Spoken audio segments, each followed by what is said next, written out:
show! From Michael Bay to Marvel, UK, and everyone who's in between. Breaking news and toy reviews, every robot fan's wet dream. Grab a brew and join the crew, become part of our scene.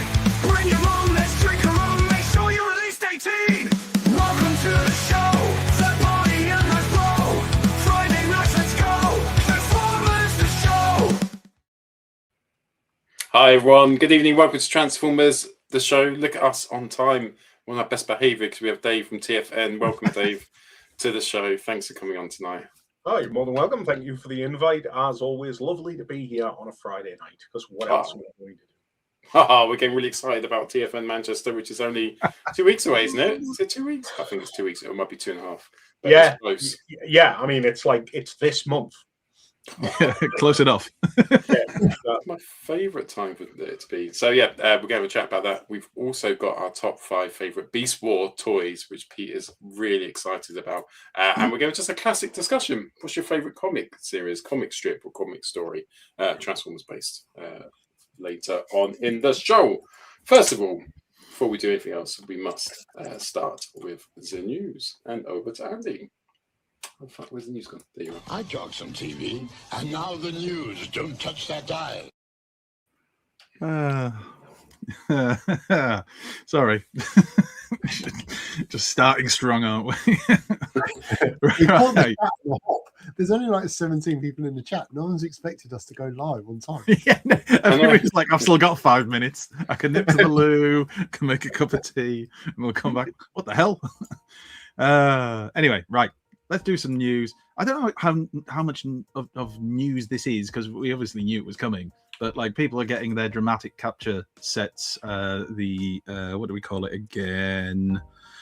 It's obviously Skywarp and the Insecticons, but it's the Decepticons Part 2.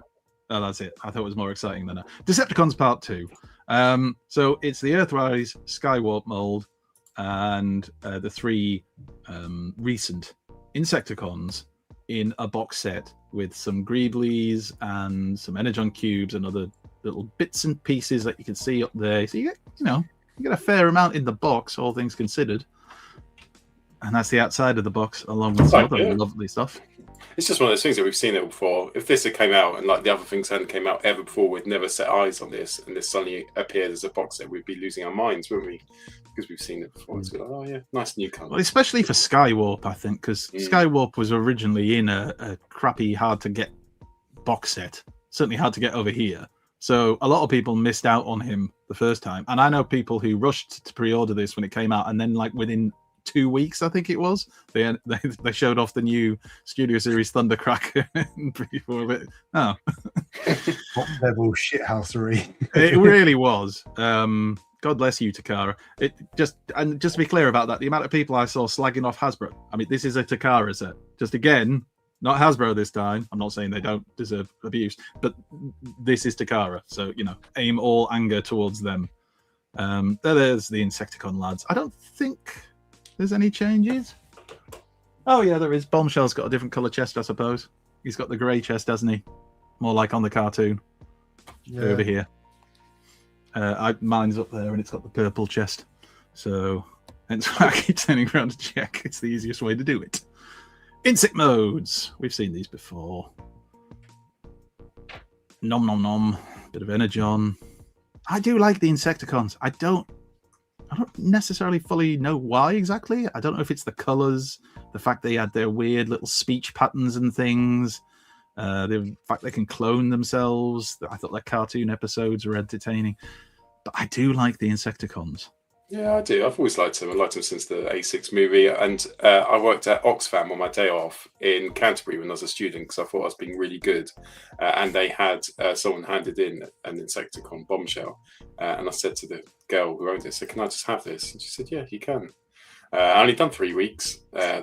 Got a bombshell, so that paid off. It's just everyone just thought I was on like a youth trainee scheme or was doing community service. No one actually thought I would do it from the good of my own heart.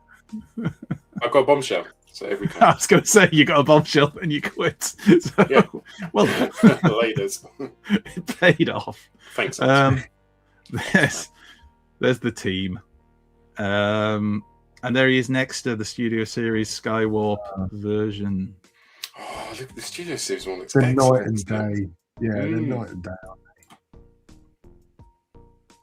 Very You think all those people, smooth. like we said, all those people that lost their minds that they couldn't get the Earthrise version at the time, and now you fast forward what 6 months. 6 years, and it's such a good, it's such a good Studio Series 86 looks so good, doesn't it? And hopefully it is. Right. The last photo was they just set up this. You know. Anyway, I get there you the go. reference. I get it. Yeah, I understood that reference. Yeah. Hello, Ultra Marcus. Evening, Ultra Marcus. Right, so let's move on to the next thing. So, Takara Tomy Missing Link Nemesis Prime. Now, I know several people have now received theirs over here in the UK. Spiderfather's got his, I know. Who else? Plastic Jay Crack. Swags, Plastic Crack. Loads of people are receiving theirs, and it does look very nice. It's amazing how you can just paint something in these colours and it just looks good. I think someone sang a song about that. You should sing a song about it. These photos came from the Hong Kong Transformers Facebook groups and people whose usernames I cannot pronounce. Thank you for these lovely photos. You've got an underwater, so Oh, am I back? yeah. Sorry, the flood waters are rising clearly. Yeah. Apparently, the bio for this reveals that Nemesis Prime is a rebuilt version of the spaceship Nemesis. Okay. Sure. What do you say, Takara? Scaled down. Yeah. Yeah, there So was a that's picture box of it inside left. him. Just sell it to me. It's well, you can call it whatever you want at the end of the day. It just looks very good. But I mean, that's just my opinion. Pete, what do you think? No. Shut up, Dave. How about you? I'm only joking, Pete. The whole team. Look See? at Micromasters in the Interviews background. Dave. Dave's just said this. Dave just did no, but with arms. Yeah, I've never gotten on board the Nemesis Prime train. Never, have. That's fair enough. That's fair enough. Yeah. Paul, blacklist him. No pun intended there with it being Nemesis. Anyway, let's move on. Side by side, matrices. Anyway, you can see. There's the different matrix. No, I'm going to go with matrices. Somebody will correct me. And then we're on to a bit of Power Glide. So this, of course, is Notrab. You're going to see a lot of Notrab photos in the news this week, as is the way. So here's his photos of Age of the Prime's Power Glide and his very stern face. But I like it. And I don't think they're hands. You can see visible hand syndrome, which that makes me want it. Maybe I don't think they're hands, are they? No. I can't see hands there. La la la la la la la la. There's his love heart. Look, T. I said stern face. Ooh. That's Like something is That's angry. the face of a man who can't stand the woman he's with. To be fair, I can't stand that woman either. Oh, she was annoying. So annoying. Astoria! You can do that if you want to. I know some people will. But he looks really good. The mini I bots, really they are like it. Yeah, I really killing. like the They're look of this killing guy. the mini bots. I'll go as far as to say it looks almost as good as Seaspray, who is the pinnacle, obviously, because it's Seaspray. I'll be taking no questions on that right now. Yeah, I'm really looking forward to this one. It's just nice that he's a different transformation, isn't he, to normal Meatbots? You know, he's kept the wings that flap up, become his arms. I've always loved that. Even the third-party ones do it. You can You make know, him run. I'm sure it's just the photographs and things like that, because there's no way Hasbro is splashing out for this. But the plastic's got an almost sort of metallic-y kind of shine to it, which I'm kind of liking. But I appreciate that's just the photos. You know, like Yeah. It could be. Yeah, it could be. Do we think Hasbro would splash out for that kind of fancier paint? Absolutely not. Not a chance. Not No, a chance. It is absolutely the credit to the photographer. Yeah. Well done, Notrab. He's also taken some photos. Whoa, whoa, whoa, whoa! Yay! Laptop. Rush. What was that? Whoa! It's just Calm giving down, up your son. laptop every week. It's like, can we just get through this? It did this quicker? last week. Like, Yeah. oh, the touchpad's going to be broken, and then I'm going to get annoyed. Right. Anyway, here is smokescreen, Transformers Prime smokescreen. You can do the gull-wing door thing, or not gull-wing, whatever they call it. That. Oh, and that's cool. That's very cool. The car mode looks great. Bot mode looks all right. I'm still not convinced about the chest. I wonder if we could get like Prowl and some of the Datsun Bros out of this again. He has that feel to me. Legs as well, isn't there? There's a little bit of leg kibble on the sides. I like him. You know, I really like the look of, like, it's a weird thing to say, but I really like the look of the legs on this guy. He's got very, like, mech legs.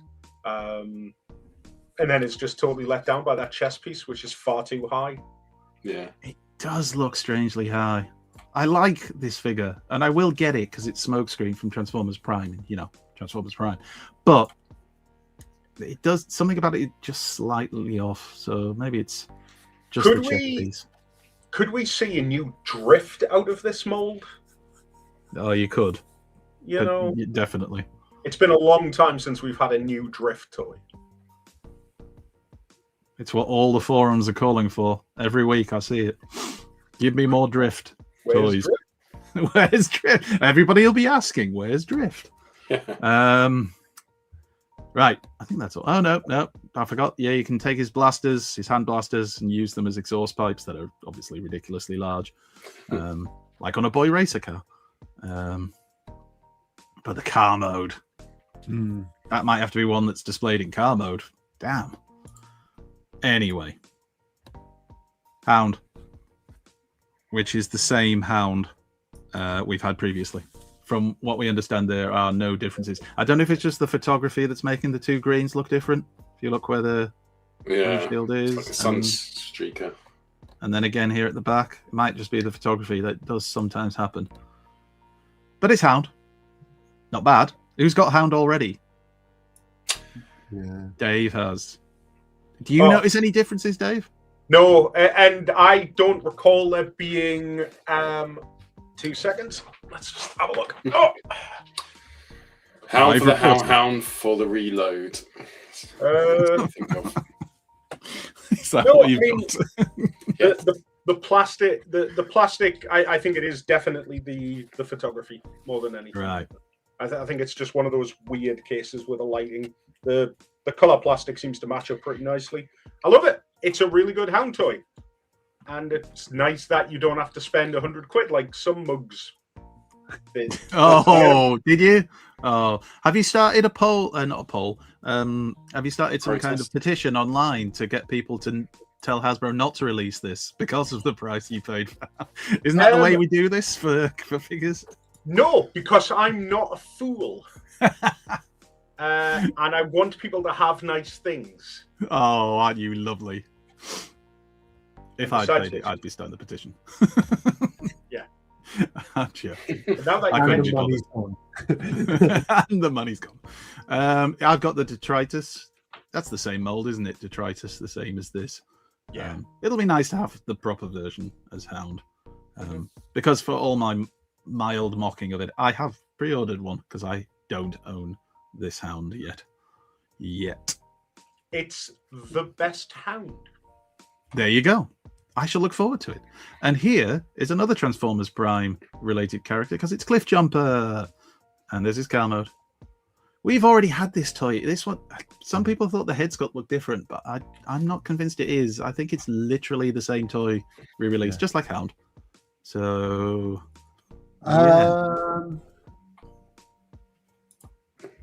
Yeah, it is. it's really hard to tell. Like even getting in close, I think it certainly looks to me to be the same as the one I've got. But you know, eyesight's on the wane. It is pretty much. Confirmed. Thank you. Swerve. He doesn't look bad. He looks, you know, good. Great but colours. it just, I apologize to all the Swerve fans. I just find it really hard to get excited about this version of Swerve. Like I if it think was I- that. Go on. Oh, sorry. Go on. No, go on. No, I was just going to say, I think that is the general consensus, isn't it? Is that there's only one Swerve anybody cares about, and it's not this Swerve. No. Like, His face looks, even his facial expression just screams dullness.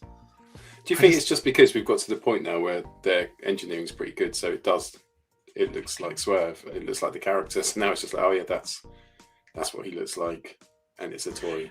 A little bit, I think, but I think the IDW one is the one that like made people love Swerve, and that's kind of what people. I mean, people have already said, hopefully they'll, you know, redo this and stick it in an expensive box set as the IDW version of Swerve, Well, which I'd quite like to see. you couldn't finish the mini bots without him.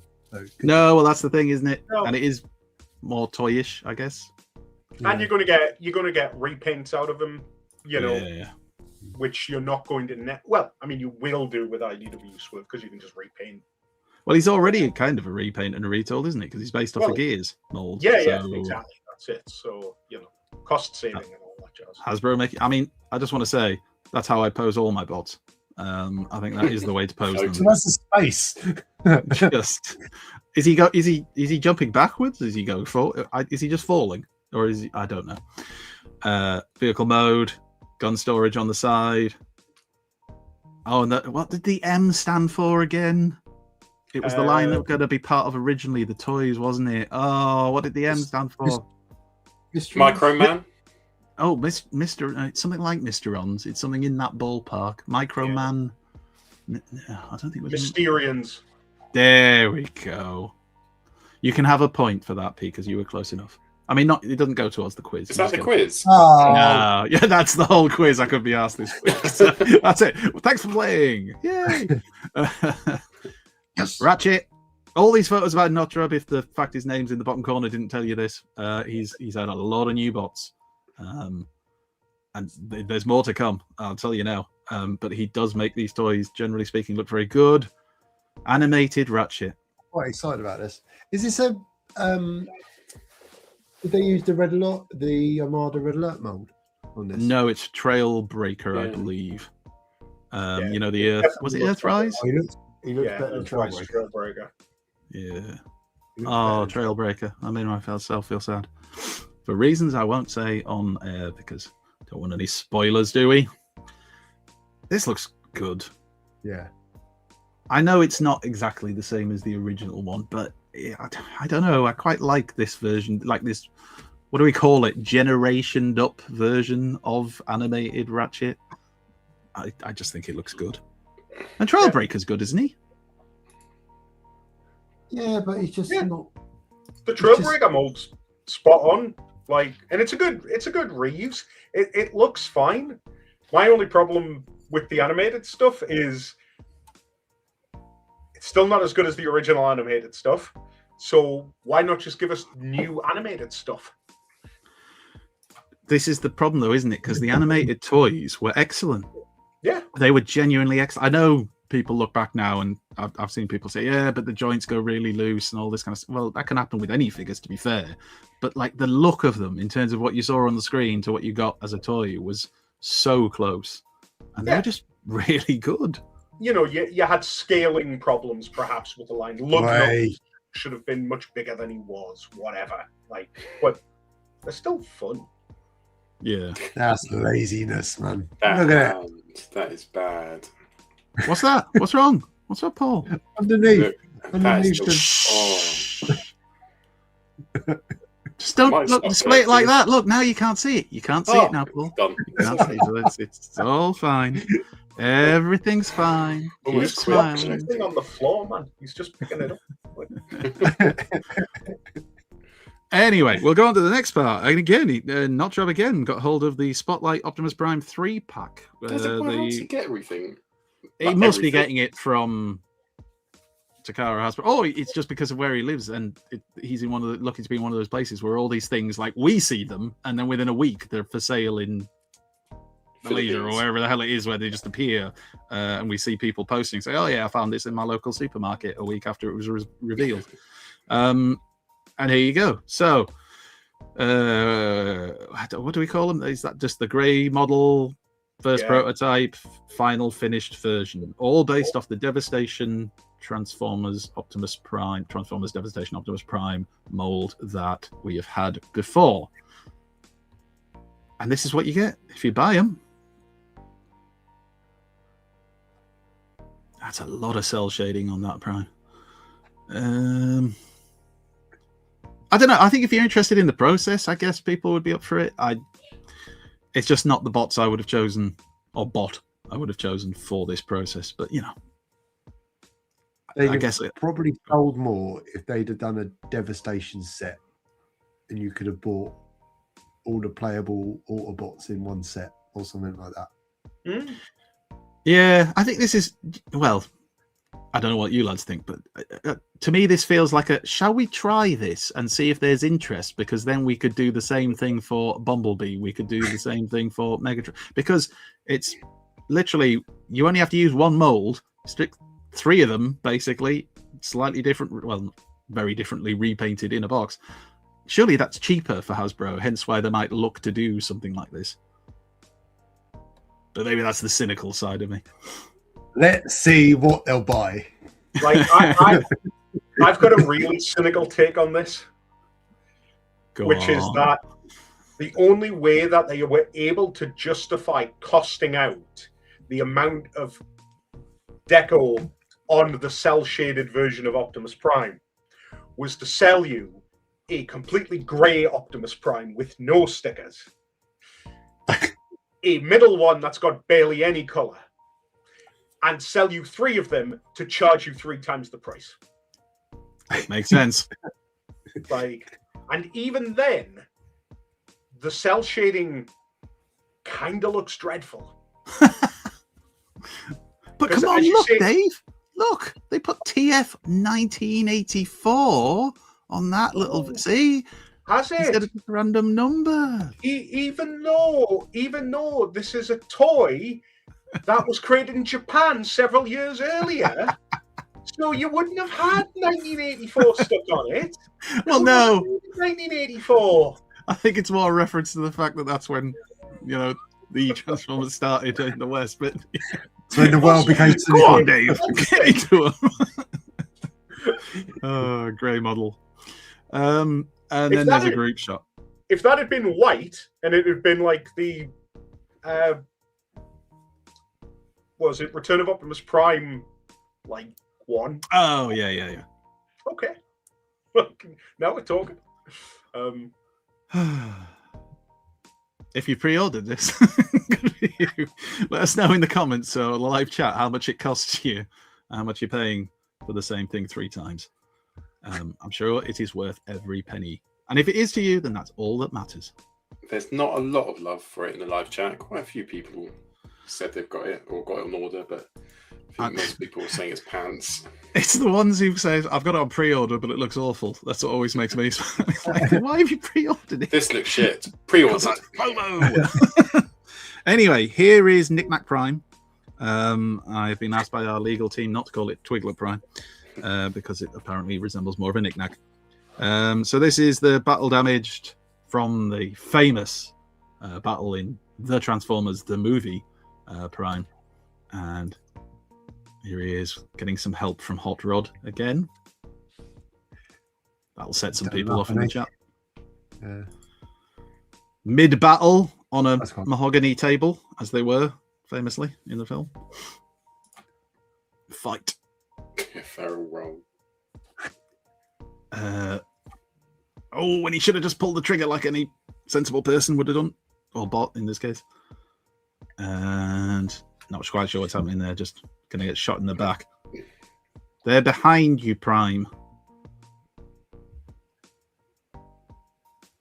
I'm getting help from himself. I don't know. I didn't take these photos. These photos were taken by Instagram user Leo's Toy Box. There we go. That's going to put a smile on some people's faces. All that childhood trauma. Feel better now? You don't, do you? Because you know it wasn't his fault. And there they are side by side. The undamaged version. Has that got special stickers on? Yeah. Or has he already got Yeah. those on his windscreen? I think it No. does. Yeah, No. it's definitely got special stickers on. There we go. I thought I was going mad for a second there, which is possible. Yeah. So again, I'm pretty sure that's been up for pre-order and will be coming soon. And then everybody's favorite, it's Kranix again. Again, thanks to Notrab. I think we show photos of Kranix every week. So tell me in the live chat if you want me to stop. But then look at his little face and tell me you really want to stop. Look at him. Look at him there. Eh? Amazing. Oh, I'm so excited for him. It's the best worst toy I've ever seen, and I can't What wait. crazy days we live in. We're getting a Kranix, an actual Kranix. That is insane. Next, Arblus, please, and then also the scientist bloke they were going to see at the time. And that little kid. Oh yeah, we need the kid ones, and the female. You could have a whole setup of all of them. Army build. Imagine if it takes Metonians. off, like they sell more of this than anything they've ever sold before. Like even more than Prime. And he becomes the thing they release every year. Another Kranix. Oh god, another Kranix. Well, they know it sells. I mean, hey, you just look, you just go on the regular stores and stuff and look what's sold out compared to other stuff in this wave. Yeah. Look at that alt mode though. That's what you're paying your money for. Where's his head gone? I just don't know. Where could his arms be? It's a mystery. Amazing. Truly amazing. We're all looking forward to this. I love the fact that he transforms into some kind of like flying duck. Yeah. Duck mode. It's not the most intimidating mode. If you saw a fleet of these coming over against like Cyclonus or something, oh no! I bet they don't even shoot. I bet it doesn't even like it's not even a gun. I bet it's like it sprays water, which is useless in space because it just turns to ice. So harsh, Paul. They're all dead, man. Just leave them alone. But you're right. So let's look at this instead, because it can't all be good news, can it? So this is Takara on their Twitter, X, have posted their dramatic capture series Jetfire Combine, which is Studio Series of Revenge of the Fallen, Optimus Prime, and Jetfire in a 2-pack. And there it is. I think there's more photos later on that actually show it off a little better. So we won't dwell on that, because here's Liege Maximo, also from Notrab. Hooray! Discuss. It's really good. Dave, I know you're a massive fan of the 13 Primes and all of that kind of stuff. Are you excited for Liege Maximo? And will he be joining your question? As is well documented, I despise the 13. Generation 2, however, is a different thing altogether. We'll talk about that later. I just love the fact that, much like Kranix, we're getting toys of brand new characters, and just look at the detailing on this thing. It just looks beautiful. However, and I was going to save this for later. What's going on suddenly with all of these screws showing up again? Screw holes. No, but did anybody notice that recently we got rid of screw holes, but now all of a sudden they're kind of back? He's got them. Power Glide's got 3 in his chest. Brawl's got one right in the middle of his torso. I'm just pointing it out. It's just weird seeing screws again. Do you know? I'm going to be completely honest. I never really noticed them, the screw holes. I see people complain about them all the time, but I don't know. I just don't generally tend to notice them. Maybe I'm just not looking. If I stopped noticing them and have only recently started noticing them again, Because they've come back. But he looks great. That looks wonderful. Yeah, it does look cool. Loads of details. Has everybody here pre-ordered this or intending to try and pick it up when it's out? Yeah, I know I have. It's not Beast Wars, so no. But You are a massive proponent of Beast Wars. I almost got Beast Balls. What's Beast Balls? That's something else. Beast Wars. Alt mode. Forgot about alt mode. There's alt mode. I still like it. I know it's not anything really, but I still like it. It just looks cool. It could be out of Star Trek or something like that. It just looks. It does look like one of the creatures from Nausicaa. If you've seen Nausicaa Valley of the, I can't remember the end of it, but it's the one of the Studio Ghibli, and it looks, apart from the two horns, it looks like the creatures which come out of the forest. If you've seen Nausicaa, you'll go, yes, Paul, that's right. Guaranteed. And there he is. He's just a proper lad. A proper lad. You know he'd be fun on a night out. He'd get you in some trouble. Yeah. And look, he's just standing there. He's doing the Riker. Quality. Right. What's it called? The Riker maneuver. Sorry. Got to give it its proper name, haven't we? Oh, and you can have a blaster hand. Pew pew. Why not, eh? Good. MPG tapes, and again, there's more pictures of these later on. So Takara have been putting out more pictures of the T-Spark products they are going to be releasing. I think they're all out this year, pretty sure. We also saw this, which is what you call it? It's the Studio Series Titan Age of Extinction Grimlock. So this is the big one that's the Titan for this year. Aren't we supposed to get another Titan as well? I'm sure I read that somewhere. Anyway. Here he is. So this will be pretty big, Titan class, Titan size. I'm generally speaking very relieved. I have absolutely zero interest in this because this design of the Dinobots does not appeal to me one little bit. But what about any of you? Anybody picking it? I mean, Pete, it's a Grimlock.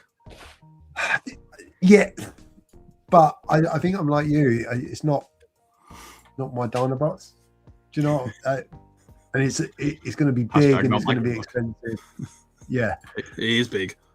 I don't think it's as expensive, is it? I can't remember. Again, live chat. Tell us how much you're paying for this toy if you pre-ordered it. Free. Unless it's free. Unless you're paying me to take it. Why is he holding his tail? Is that what they do in Studio Series? Is that it's his his hammer. Melee weapon. I don't know. It's just, parts forming. Do we know when this drops? I don't have a date. I know this is the first look at the stock photos and packaging, apparently. Certainly that's how it was being reported online. So I just find it quite interesting because obviously they showed it off, at San Diego Comic-Con last year? Yeah. And then it's never, correct me if I'm wrong, but it's just not showed up anywhere else. I don't think I've seen it anywhere else. No. I genuinely forgot this thing existed. I tried to. But if you're into Beast Wars, can you imagine if you really love Grimlock and Beast Wars? Not Beast Wars, in Bayverse. If you did, you'd be so excited, wouldn't you? Seeing this finally getting a Titan-sized Grimlock. If this is your thing, Bayverse of Madness must be well excited. It won't let me zoom. I wanted to zoom in a bit on his. Does look like he's kind of you have to dislocate his jaw to get it to open up, but it does. If you're a fan, you will be very excited and good for you. Enjoy it. Don't you listen to Paul. Right. So here's Blockies with more of their fantastic wheels. This is CO2 Wreck and Rule, the Wave, I guess, the whole thing.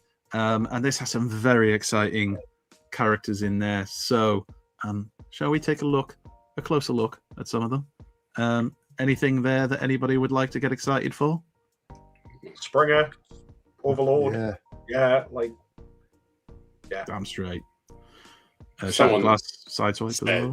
Yeah, someone said Blocky's going to make just the alt mode. Oh god, that sounds really boring. I don't want them. But seeing them, they look so cool, don't they? I don't want to get into another Blocky's hole, but I think the fact they've done the IDW designs a lot of the time is quite clever. I think it adds that bit of extra appeal to it because it's not just. I'm loving the fact as well that they're just pulling deep. We're not getting jazz. Yeah. Yes, Optimus Prime, Megatron. Yeah, okay. No, yeah, but Scoop. Pete, Paul, rather, it's Scoop.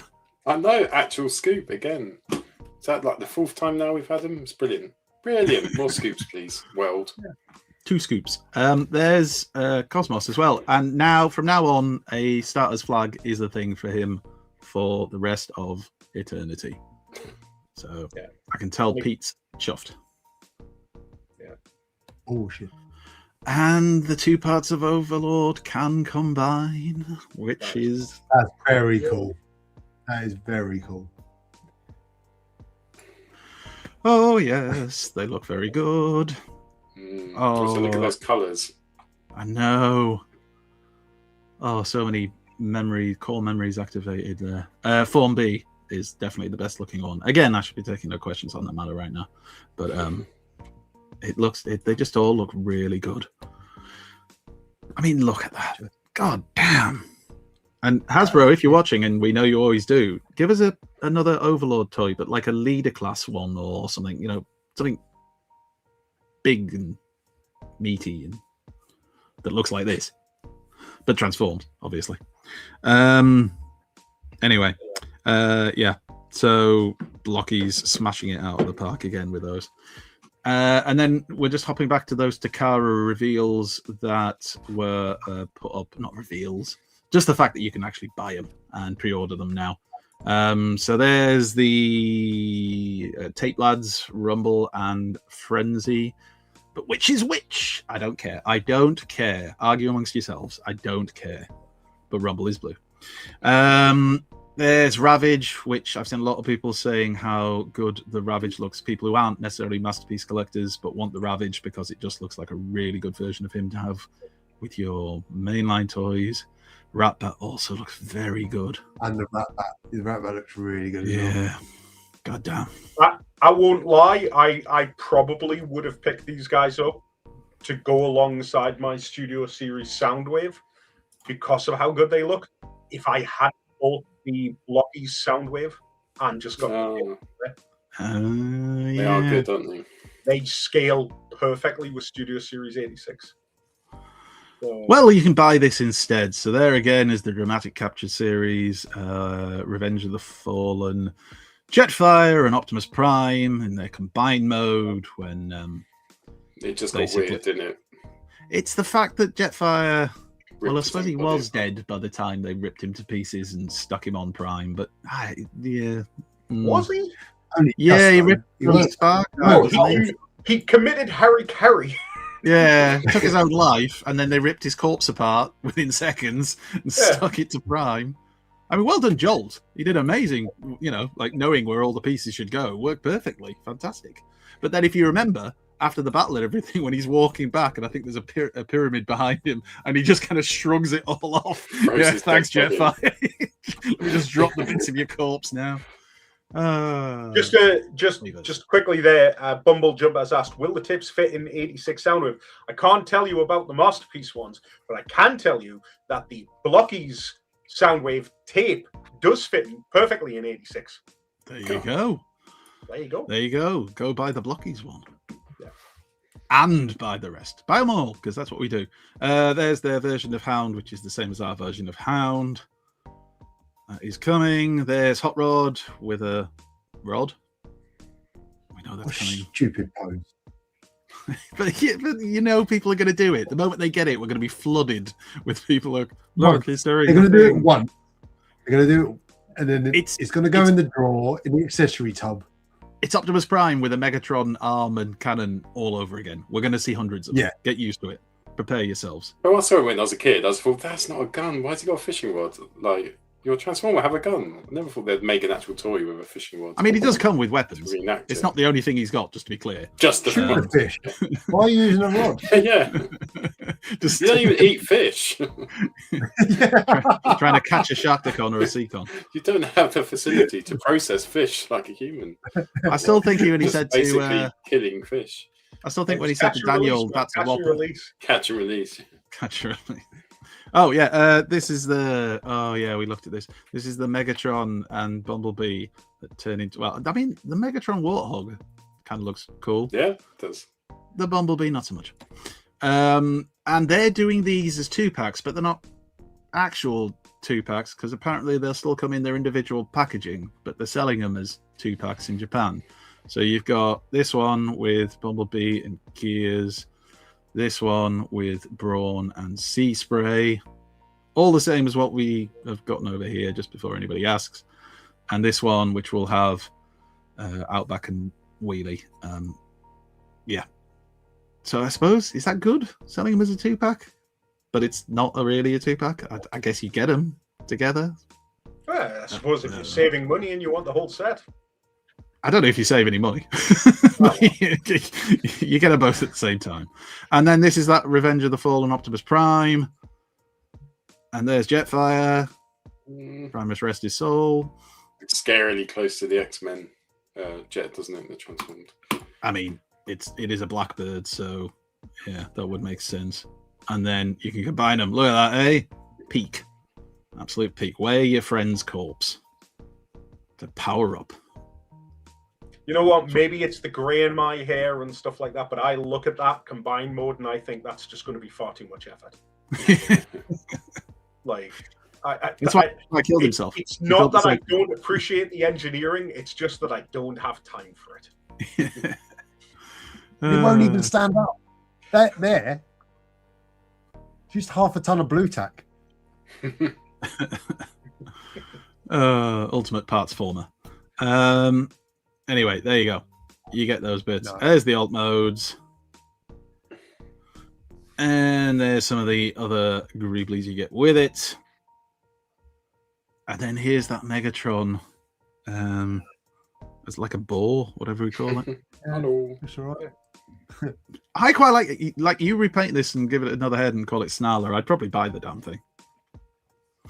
How long is it before somebody does a Pumbaa? Oh, yeah. Yes. No, Well, I I know definitely what will I'm buy going it. to be doing on Photoshop. Yeah. Get on it before somebody else steals the idea. And look, you can use his cannon as a club, just in case you don't want to just shoot people. And is he supposed to be a flying fox of some kind? Bumblebee? Again, sorry, flying squirrel. Sorry, yeah. With a sword on his back, as all good flying squirrels do. That's the squirrel sphere. Maybe that's just around here. Oh, come on. Oh, you better not do this thing, laptop, where I click once and you move me on about 20 photos. Swine. Well, yeah, if you move past these. Building up. Yeah, there it is in robot mode, Bumblebee. It's shite, isn't it? Look at it. Fucking hell. I like the Autobot emblem. I like the Autobot badge. Starts writing at the bottom. Anyway, these are up for pre-order in Japan, I believe. So yeah, if you like them and you want to pre-order them from Takara Direct, go and do it. Go on, do it. I dare you. We also had this. So Hasbro China released some posters. Basically, it seems to be promotion for their version, but Scourge, the Studio Series Scourge. So there's that one, which prompted everybody to say that the Cyclonus version of this is going to be interesting. There's that one. Pretty cool. And then there's Scourge himself, which is a straight re-release of the Scourge that was already been released. So for those of us lucky enough to have it, we don't necessarily feel the need to get this, unless you just want the packaging again. But there you go. I'm surprised they didn't do like a multi-pack. Yeah, you see, Takara, I would have thought would. Yeah, like You could have stuck that Studio Series Galvatron. We haven't seen the Cyclonus yet, but I expect it to be a repaint of the Kingdom one. Yeah, dramatic Stick it on the capture. box. Yeah. There's the MPG tape bots again. Takara released some more official product shots. That's a tape, although it does look like it's got a face. Oh, yeah. And there's another tape. And they're just the masterpiece ones, aren't they? Painted slightly different. And these are the ones that have already been released, aren't they? Yeah, they're exactly the same as the masterpiece. So it's basically the same. I think the paint is the same, supposedly. Unless somebody wants to correct me on that, which is I think they got the more cartoon accurate paint jobs. There you go. They do look very good, though. I've got the KO set. They're beautiful. Rumble and Frenzy again. But who's who? Who cares? And then there's the Tape Lads with the MPG Soundwave, which is just the Masterpiece Soundwave we've already had before. I think, again, is the paint slightly different on it? Different shade of blue, probably. I don't know. But you can get them, and you can own them, and you can have them in your home. Again. In a different colour. And again, and we'll just keep doing this till we all cease to exist. And that was the mainline news for this week that I could find. Thanks, Andy. Let's do the third party news. If we must. Battle this. It's heavy metal crunchy time as Optimus Prime goes toe-to-toe with Combat Megatron. Prime is one tough dude underneath his hood. He's a transformer missile fire phenomenon. Combat Megatron is combat armed. His mighty mega missiles are slamming. He can mad out more for use mega force, but Combat Optimus is still standing. Hey, Steve, you're late. You are so late. I've never seen you so late. Get out. It's the way that when we came back from that, you were staring so intently on the screen. Steve, you're late. Anyway, You're late. let's start with something Transformers adjacent. So, Toy Habits, who are great to follow, excuse me, on YouTube, Facebook, and wherever else you can find them, were reporting that the loyal subjects are apparently planning to go alongside the Mask vehicles and characters they've already released and are going to release. They're going to do these adventure packs based on the adventure pack series from 1986 in retro styled re-releases. Now, I think the pictures are actually the ones from 1986 or from that time, but it's to give us an idea of what we might get. Okay, I don't remember these. Do you guys remember these? No. No, I don't remember these packs. I remember the Mask characters getting released like in 2 packs. Right. Because I what was the name of the 2 guys in the cartoon that drove Volcano? Pete. Go on, Pete. It was. It was the old fella with the beard and the bald head. That was his name, old fella with the beard and the bald head. Aye. And the young lad. But obviously the figure was Matt Tracker came with Volcano, didn't he? I can't remember. And I'm sure there was a 2-pack. Anyway, They did 2 packs. I think they did. I could be wrong. It's been 30 years. Well, here you see Miles Mayhem, who's going on an offensive adventure. So who knows what horrible things he's going to do? Expose his bosom to people. We don't know. Defecate in public. He's off on I'll tell an you what he is going to do. adventure. He's going to set fire to his trousers. He is, and his feet, which surely are burning at this point, given the flames. There's that one. That one is. Well, it is what it is. I know it's just because the pixel, it's pixelated. But it looks a bit like it says. Well, it says Mask Forest. I thought it said Magic Saddle. Forest. Bruce Saddle. Yeah. He was Oh, is he one the that- other guy? He was the other one next to bald old fella. And another map tracker. So we are expecting from Loyal Subjects something like this. And we wait with bated breath to see exactly what they provide for us. Can I just ask, did anybody pick up the Loyal Subjects? Masters? Yeah. I've heard yeah. not great things. Rhino was all right. I thought for the price. I felt what's the other one I had? The Thunderhawk. Yeah, Thunderhawk, Wing. yeah. Thunderwing. No, Thunderhawk. Thunderhawk. Was it yeah. Thunderwing? Oh, all right, Thunderwing? then Thunderwing. That one, that was for 50 quid.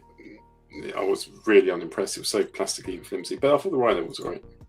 Oh no, That I've been calling it Volcano. It's not. Volcano was the base, wasn't it? Rhino was. Rhino, Rhino, sorry, yes, Rhino. Sorry, Yeah. that's yeah. It's been The 30 years. Switchblade's good. I Mm. think it's been a bit hit and miss with the first wave. I think they haven't they brought on what's his face? He used to work for Hasbro. Barry Hasbro? No, not Barry's still there. You know that. He runs the show. Who? Sorry? Aaron Archer. No. The one oh God. Warden. John. Is it John Warden? Yeah. Is it John Warden? Is that his name? I think it is. Anyway, I believe he's been brought on by them to help, maybe not make them as flimsy and problematic as some of them were. But I do know that some people have got them and seem to have been perfectly happy with the ones they've got. So maybe it's a bit of a your mileage may vary thing. I don't know. Yeah. The Switchblades is good, which is the one I've got. Yay! Yeah, lots of people said Switchblade's really good. Yeah, because it's the best. He's the best. Anyway, we'll move on because this is New Age Toys Wyatt, which is their Legend Scale Wreck-Gar. How good does this look? I know that Dave Wayne was particularly upset to find out that it does not have posable nipples. Don't know what to tell you, Dave. It's just you're just gonna have to live with it. But a nice little Legend Scale Wreck-Gar for your entertainment and enjoyment. Fits in your pocket. Take him anywhere. That's a great mode. Yeah. Well done. Thank you. Very excited. I stayed up all night working on that. Oh, whoa. Oh, there, laptop. Easy. No, I'll admit that was me that time. I may have clicked twice by accident. The excitement of being praised for work I didn't do. It's a very good Wreck-Gar in terms of its appearance and its look and stuff. Is it as good as the... Was it Studio Series, the other one? Why am I looking over that side? Oh, I can't see it anyway. If it's as good as that, it'll be very good. But smaller. So much. Very small. Comes with a gun. You can do the wheel shield thing. Very good. I like Wreck-Gar. He was one of my favorites from the movie. Yeah. On the Back movie. in there. And there he is. The classic hands on his hips. No time for your bullshit look. I shall be getting him. Because you love Junkions, to be fair. No, I love one junkie. Wreck-Gar. Oh, he loves them all. Let's have a look at this. This is 01 Studios, and this is their BoardCon Masterpiece Scale Broadside. These I say these. There's only one. This photo was by 928 Toys Laboratory, with some comparisons there to whichever version of Prime that is. Is that the new MPG one? Yes. Oh, I think it might be. Yeah. And the OG size fight. Yeah, I was going to say. And they've both got a bit of crotch thrust going on. Fair play to them. Broadside. Yeah, it's good. Yeah. Look. He's A bit like a Oh, yeah, he's got the chong. Yeah. That's the only photo so far. Brad's just said there once was a fellow called Paul who was a pirate and sailed into a squall. His stereo got wet and it ruined his cassette of Michael Jackson's album Off the Wall. I think we need to take a minute to respect that. Thanks, Brad. I don't know how I follow that. Really. Rather than coming up with limericks, I'm not going to lie, Brad, but still. It's almost like you're suggesting, Brad, that third party news is dull. You're looking for other things to do during this time. I bid you good day, sir. It's a good day. Anyway, so that's it. That's it. That's the only photo that we have from 928 Studios of the Broadside in robot mode. And there's different versions of this, isn't there? Because there's one with the cartoon head, one with the toy head. I'm sure we saw that when the prototypes were going about. But yeah, if you like Broadside, have fun. Steve said the TF who holds the record for being out of scale with himself. He's just always out of scale. So much. Wasn't that thing? Was there something in his bio as well that he got essentially the robot version of seasick, and of course he turns into an aircraft carrier, and also that he wasn't a very good flyer or he didn't like flying, and he turns into a jet. So basically, he's got the shitty end of the stick as a transformer. What you're saying is Broadside is shite. I mean, I'm not saying that because the broadside lovers will be after me. Broadside. Oh yes, all of the broadside fans come at me. All three of them will come at us now. If you'll excuse me, I'm just going to push the door to defeat them. The comments will be aflame. Anyway, let's move on. And to nobody's surprise, APC Toys, this is their repainted version of their Dreadwing, which is, I think, out now. I think people have started receiving them. I've seen some reviews. I know Moff told me that Primetime Toys are getting their stock of Dreadwing, and this is the repaint of it into his brother, Spark Brother, whatever you want to call it, which is Skyquake. We're all shocked. Nobody saw this coming, except obviously we all did. So you can get both of them, and I've heard very good things about the Dreadwing, and this is literally the same toy painted in green. So, you do the maths. And there's the jet mode. If you want to make a jet mode look good, always take a photo of it from above. So, yeah. I'm not saying I'm a complete sucker and I'll end up getting both of them. I'm just saying I will end up with both of them. Draw from that what you will. And I think we've only got one more thing in third-party news this week. And I did go searching, thinking there must be more. And there really wasn't. There was lots of kind of photos of stuff that's already been out that people were sharing. Yay! Just for you, Paul. The Siam Cultural Legend Scale Train Bot. I thought it was Siam Cultural. Anyway, it's their Legend Scale Train Bots, courtesy of Weibo user Sentiments from Cybertron. Oh, sounds like lovely. A card company name. Are some of these already out? They're all out. They're all out.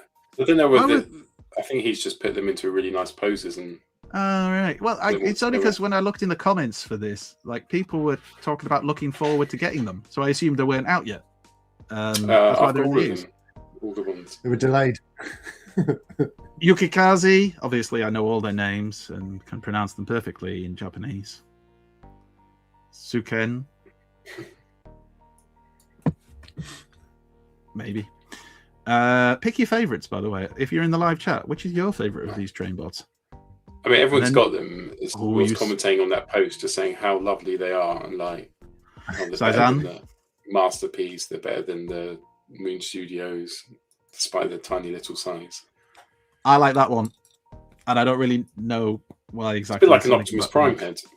It's probably the head. It's very much like that kind of face-plated Optimus Prime head, but without the ears. And then Getsui. I think I said that right. Yeah. Nobody's here to correct me, unless Dave knows, and he's just being really polite right now. Hands up if you love trains. Yay! 2 hours. Were you waving? But called Thomas James Henry person. All the tank engines. Exactly. Although I always did kind of like Diesel when they introduced him. Anyway, so apparently they're already out. So go buy them from your favorite third-party company, like maybe Primetime Toys, but I'm not sure if they've got them. But you can try all of them. I'm contractually obliged to mention Primetime Toys. They did have 2 of them. Oh, there you go. Fantastic. Go check the website. We should do a favorite train bot one week just for you, Paul. Yes, we should. I would enjoy that very much. You can do Astro Train, Pete. You'll be fine. But unless you're going to say RID 2001 train bots, you're wrong. See, we'll get Dave on. It'll all be fine. It'll be a money spinner, I'm telling you. Right. Should we do some pickups and see what we got this week? We now return to the Transformers. Can we let our guests go first, if that's okay? David, what have you been picking up? I didn't pick up anything because I did. But my entire week was basically spent playing RE Requiem. So, everyone loves that, don't they? I was like, that's kind of I just saw all these reviews. It's like, why is that? Everyone loves that game. Beautiful. It's just beautiful. Yeah. So I heard some people were quitting playing the game because they were finding it too scary. Is it that bad? Yeah, the horror game is too scary. I'm shocked. No, I mean, genuine. I wouldn't call it scary. I would call it tense. Like it's not. There's a few jump scares, as there was in 1997 when the Cerberus broke through the windows. Like, you know, it's like that. There is only one thing. I won't spoil it, but there is one thing where I could see people having a genuine issue with because of phobias. But like, if you don't have that phobia, grand. I would highly recommend it. It's great. Yes, but that's a video game. And so I didn't think I was going to get anything. And then all of a sudden, like the other day, I get a bill through. And next thing I know, these guys show up on my doorstep. Yay! And oh my God. Like I love, it's kind of funny when the Stunticons came out, I was like, I love these Stunticons. These Stunticons are amazing. And then the Aerial Bots came out and I was like, wow, I love these Aerial Bots. These Aerial Bots are amazing. And now we've got the Combaticons and I'm like, I love these Combaticons. Like, they just look great. Just so much fun. Again, like that weird screw on his torso. It's just kind of weird and it sticks out like a sore thumb. So they arrived, but, and this was the big one, and this was the toy I was waiting for. Like this was, you know, it's the first time Sure Shots had a new toy in 30 something years. He finally completes the Autobot Target Masters because, I mean, Point Blank and Crosshairs have been out now for, well, Crosshairs has been out for almost, what, 7 years or something like that at this point. Yeah, it's been a while. And he was the one of the Autobot Target Masters that I actually had as a kid. Loved the color scheme, all of that stuff. So this was the one that I was waiting for. He was the last one that I opened, and he is objectively the worst of the three. Oh yeah, 100%. But I do love him though. Like I really do. You know, he is a little flimsy when transforming him because he is basically just one long piece of plastic. There's no real heft to him at all. But he completes the Autobot Target Masters, and I'm one step closer to my Rebirth shelf. So yeah, like all three of them, like it's kind of weird. Like if you have these two and you just hold them, like just the weight difference between these two figures, which are exactly the same price, is kind of shocking. But look at all of the lovely colors here, and look at all of the, well, I mean, he's brown and purple, but he looks beautiful as well. And I love the head sculpts as well. So yeah, win-win, but that's pretty much it. And I think, what else did I get? The only other thing that I got this week was, I picked up the Figma Solid Snake reissue. And I don't think I like it. I don't know. Yeah. So there we go. That was £75 down the drain. The life of a toy collector. The only other thing that I did get this week, because it arrived last weekend, was Storm Arena's Dan Hibiki came, but he's in the other room now. And he's quality. It's Dan. Hey. Except he doesn't come with a thumb hand, which was terrible. A thumb hand? Dan should be given a thumb made out of thumbs. Oh, sorry. Yeah. Not a hand that is just one. Just thumb. Yeah. Dan's obviously his whole thing is like the thumbs up, and he doesn't come with it. And I thought that was a real missed opportunity. Anyway, so there we go. So Street Fighter, Resident Evil, Transformers, and Solid Snakes in the middle. Good week. Good week. Pete, do you want to take us through what you got? I got a couple of bits this week. So earlier on in the week, an absolute Amazon bargain was Sideswipe from Devastation, the Devastation repaint. It's the first time I've ever experienced this mold. Much I to can't believe that. That is wild. How have They you released not? comedy. half of all Seriously? Transformers released in the last 10 years of being in that mold. Exactly. How have you not handled one before? That's amazing. And do you know what? I'm going to blow your minds. It's actually a good mold, isn't it? It's not that. I can see it catching on. You know what? Yeah, exactly. You should get this if you haven't got it. It's quite Are you good. going to buy Earthrise Prime next week? I had a first one.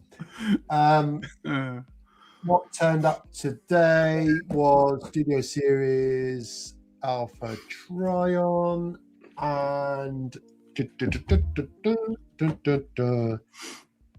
didn't think I'd order it. And I love your I can't even ordering blame- style, Pete. yeah, I It's can't like a even blame it. scattergun approach. Yeah. Because you don't pay for it at the time, do you? You see, just order all this stuff, and then the money goes out. You go, what was that for? And then Do you not like getting emails that tell you this stuff? Oh, I don't get dear. wrapped up in the detail, Andy. And then it just rocks up, and you're like, "Ah." I'd like So, to point out there quite was a a good point. controversial comment, Pete, from Mr. Dave Wayne, who I believe What did he called say? you not a real collector.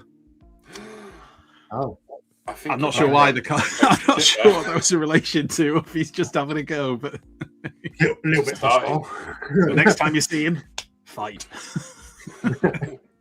I've forgotten. Like I forget about Oh my yeah, pre-orders. it's fair enough. Yeah. And last, not really Transformers, but I got a new pair of fast Kicks. running trainers because I found myself in reasonably good shape, and I'm going to do a race next week. And I bought these, the Nike Vaporfly 4s. Are they They are shiny? so light. It's like running with not really, Because the light seems to be not kind really. You've got a bit of peel Yeah, on them it's a already. little bit glistening. It's a bit glistening. Which are amazing. I wore them this morning, and they are beautiful. And should I get a pair Pick for up when the I work. do the half marathon with you? of. The full I marathon. thought we Yeah, were. I thought we whoa, were all you doing a do that. marathon. Yeah, we're doing a Yeah. marathon. Remember, Paul? You've lost 13 miles in like 2 days. Oh, whatever it's called. Just I mean, tell you did tell him the it was week only before it like a starts. kilometre. So I googled, do you have to run the whole way? And AI Google said no, you can walk. bits no, of you it. don't. That's right. Fancy You it, can though. you can easily finish a marathon without running the whole way in a few days. Jade Goody did it. There was a man many years ago who once did the Great North Run wearing an old school diving dumbbell like suit. Yeah. thing. Oh yeah, I remember that. Yeah, didn't that Took take him a a day? while, but he did it. Yeah. Took him a month. So basically, that's our target, Paul. Yeah. We have to beat his time. if Personal we can. best. 4 weeks. Hey, look, somebody who grew up fat. It was never about doing your cross-country run at school and winning. It was making sure you didn't come last. I'm just scared there'll be pubs along the route. We'll be ruined then. I need a drink to stop for a quick drink first. Hydration is key.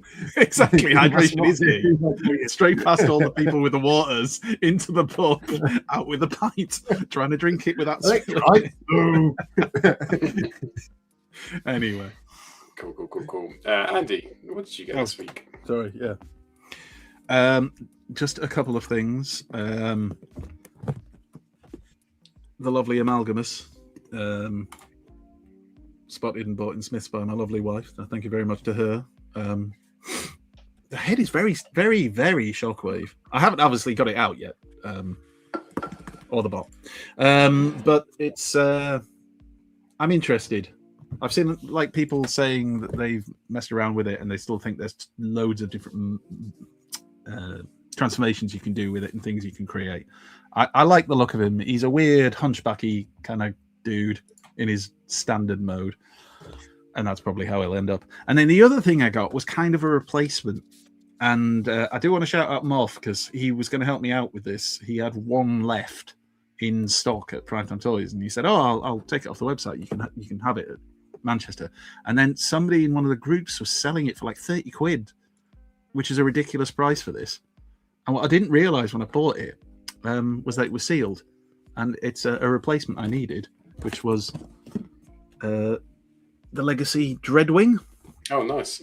And it's the Takara version. Ooh. Which sounds fancy till you realise that literally all Takara did was stick some stickers on the box. See, they just stuck some stickers. That's it. I have heard though it does make you a better lover. It does, which is helpful for me. But also, it's the exact same thing, and it's sealed. And I've not opened it yet. I will, because he's going to go back next to Skyquake, so they can be bros again and hang out and just do like bro stuff. And it's going to be the year of the Dreadwing, because if you remember a couple of weeks ago, I got the Prime Beast Hunters Dreadwing to replace the one I sold many years ago. And there's the APC one that should be out and around, available come Manchester. And then there'll probably be another one coming along somewhere from someone. So the year of the Dreadwing has begun. Hallelujah.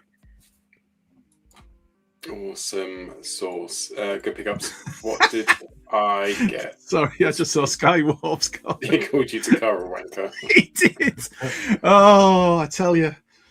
If Well, it wasn't for the fact if what you do. if you weren't around like 20 years ago, like when it was the Generations Takara, like Yes. thing, oh, Henkai. man. Henkai. Yeah, Henkai. Yeah. And They're then proper what was it? repaints. Was it Genkai? Was the exclusive versions like the Yes. Wild Rider, like Yeah, only the proper collector, like the serious collectors, able to get hold of those. because Oh, they had chrome, man. They had Yeah. chrome. it's a different time. Real gold. I was off last week, so I've got 2 weeks. I've not been greedy. So there's a couple of bits. So I've got the little cute Dinobots. So these were up for sale, and I missed them. And then I looked on AliExpress, they were like £160. I was like, But then Moth was like, I've got the last one here for £100. I was like, So I got them. And they are really, really good. I'll just show 2 of them I've got with them. So that's what they look like. That's one. Really nice. That's one. That's what he looks like. They transform really good. But they just have like, look at their face. Will you focus? Go on, bruv. No, you're not going to do it. It's probably a bit too close, Paul. There you go. There's some of these really cute faces. And they turn into Volcanicus. And I don't normally care about Volcanicus. It doesn't really make sense in my head. But I think I might actually pop him into the Volcanicus mode to see what it's like. Other than that, I'm into Beast Wars. I'm a Beast Wars collector now. So I've got, I think this is Megatron or something, or Grimlock. So broken. So absolutely furious that it's coming like this. The tail snapped off as well. Now, fair enough, it did state in really big letters on the description that it snapped in 2 and broken. Yeah, I didn't read that, so that's a bit disappointing. Cost me £4. So I think you pay what you get for. I think this one's called Air Razor. And these are, I want to say, trans metals. Yay! So that first one I didn't like, that was rubbish. Got a bit better with this one, Air Razor. I thought Air Razor was really cool. Just love this late 90s chrome effect and chunkiness and fairly stable, unlike Megatron. And then this boy turned up. So that was good. Really liked Air Razor. So I think these are getting good. And then this guy is called Primal. Perfect. No, Optimal Optimus. Optimus Optimum. And he's fantastic. He's really got me into collecting them now. He's got insane arms. This is his robot mode, for those who don't know. It has various other modes. It's a bit like Six Shot, but more monkey gorilla type. But yeah, just really good. Great articulation for toys that chunky. I think the transformations in the later ones, there's quite a few comments online when I was reading about how they're much more, I don't know, they're complicated than probably previous Beast Wars toys, which is fine. He's really cool. Loved him. Was the final. So the final one I got was sealed. and it was Cheetor. Ooh. And again, he's another transmetal. You can't really see it. Peter. He just looks so much cooler than anything else. Oh, it's sealed as well. Look at all that. It's sealed, That and I'm going to vintage. unseal it. Look! Gorilla on a surfboard. Gorilla on a surfboard. That's That's Pete. built into him. Andy was showing me pictures of them. This is what we do. We send each other during the week pictures of gorillas that surf. The surfboard is built into the fucking gorilla. That is insane. So, yeah, hooked on them Amazing. now. Going to collect them all, and I'll probably sell them in a couple of weeks so I get bored of them. But it's the journey. What alternative dimension have I accidentally slipped into? I know, it's so cool though. Don't worry, Dave. I'm all expecting this to burn itself out. It's amazing. It's lots of But it's fun to just Yeah. watch, So that watch the burns too flames. bright occasionally. When you're Do you getting know rid what of that what was it Optimus or whatever it was called. Optimus. Yeah, if you're getting rid of that one, I'll take it off. I've fancied one of them for a while because it's a big chunky thing and it's got some crazy modes. So is it At the moment, complete? No, it's missing everything. Brilliant. It has nothing.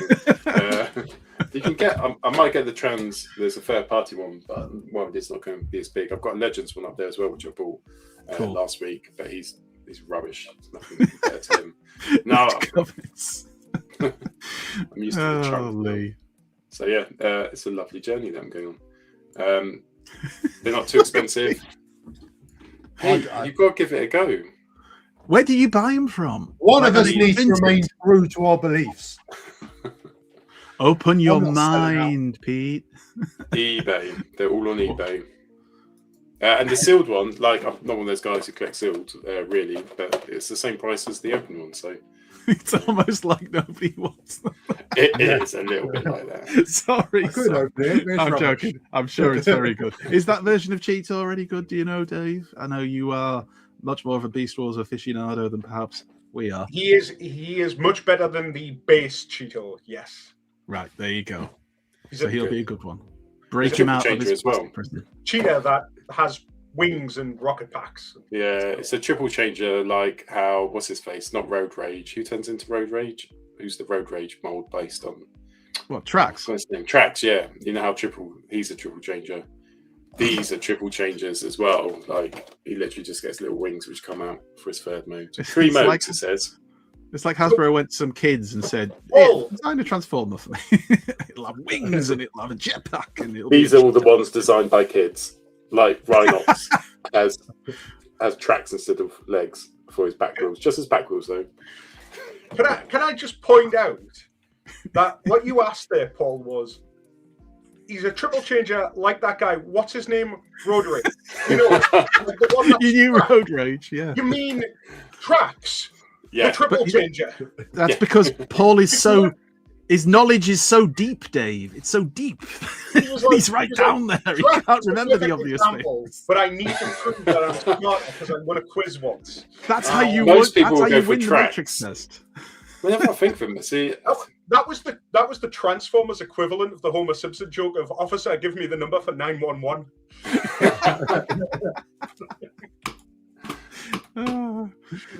what a beautiful hole we've fallen down. And join us next week to see if I'm still interested in Beast Wars. I think I will be. I think until I get, is it the Taka tank, the octopus tank thing? Oh, the taco tank. Yeah, I think until I get one of Are they- those. Are they supposed to be quite expensive then? Because I saw I think somebody they're about selling a £100 complete one. upwards. Yeah, I saw somebody selling a complete one for 120. Yeah. Just like literally just this week. And I was thinking, oh, right. For some reason in my head, I just imagined they were cheaper. Not maybe because of the way they look, but I just imagined, like, because Toy Fu always have lots of them, don't they? And I just kind of imagine, But they can look for them, don't Actually, they? They try and really buy as many as expensive. they can from Japan. yeah, because Yeah. people buy them. They sell, yeah. Oh my God, is this a rite of passage? Do we all have to buy a taco tank just because? Come on. No, we don't. No. Do you own an octopus with a bike in its head? I don't think you do. And it's a space You know. bike. I don't think he does. All right. Well, that's pickups done. So let's Can I move just on. point out to Guzzy, we decide what the law is, son. Around here. So if we say road rage is deep lore, this is Pete Paul rather we're talking about. Yeah, road rage is well deep. Road rage is well deep. I can't believe that's the first thing which came to my mind. I was like, that one that's a triple changer, it's red. And my brain was going, it's not red. It's not red, you dick. Sandstorm. Oh dear. I think we have to accept the fact that until Paul owns a taco tang and a hind rand, like we're not. To hell with that. He needs a long rack, which I realise is not necessarily exactly the same line, but he needs a long rack. He's going Beast Wars. Anybody know what a hind rand is? No. Not a clue. Go Google hind rand. Yeah. Be careful how you spell it. HEINRAD. He's Googling it right now. Don't You do can any share work. it with us. We can all take a look. Oh, I know what that is. That was on, if you saw Triple Takeover recently, about 3 weeks ago. It was is it raccoon? And it's got a clock in it. Oh, the raccoon thing. Yes, but has a clock in the middle. Yeah. Hind rand. You said clock, right? Yep. Yeah. I remember that one. I've seen that one before. The no They're not traffic having old and the balls. sleeping balls. Balls. Just like you, Paul. Yeah. There you go. Commonality Oh my with God. curry. It's your spirit animal. I Comes Pete, with, I can see it's like with sake, like. Pete is trying so hard not to collect these, but I can see you're entertained, Pete. And you're He's going to get, he knows what it is he knows deep down the peer pressure is going to get him sucked into it. Right, should we do social call now? As it's over an hour? Or do you want to do quiz? Yeah, let's an hour and 21 minutes. Yeah, let's Social? go back into it. All right, social call now.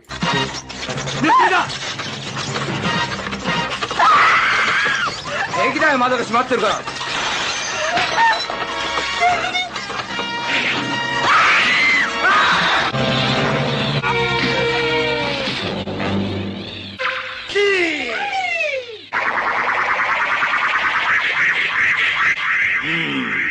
30秒か。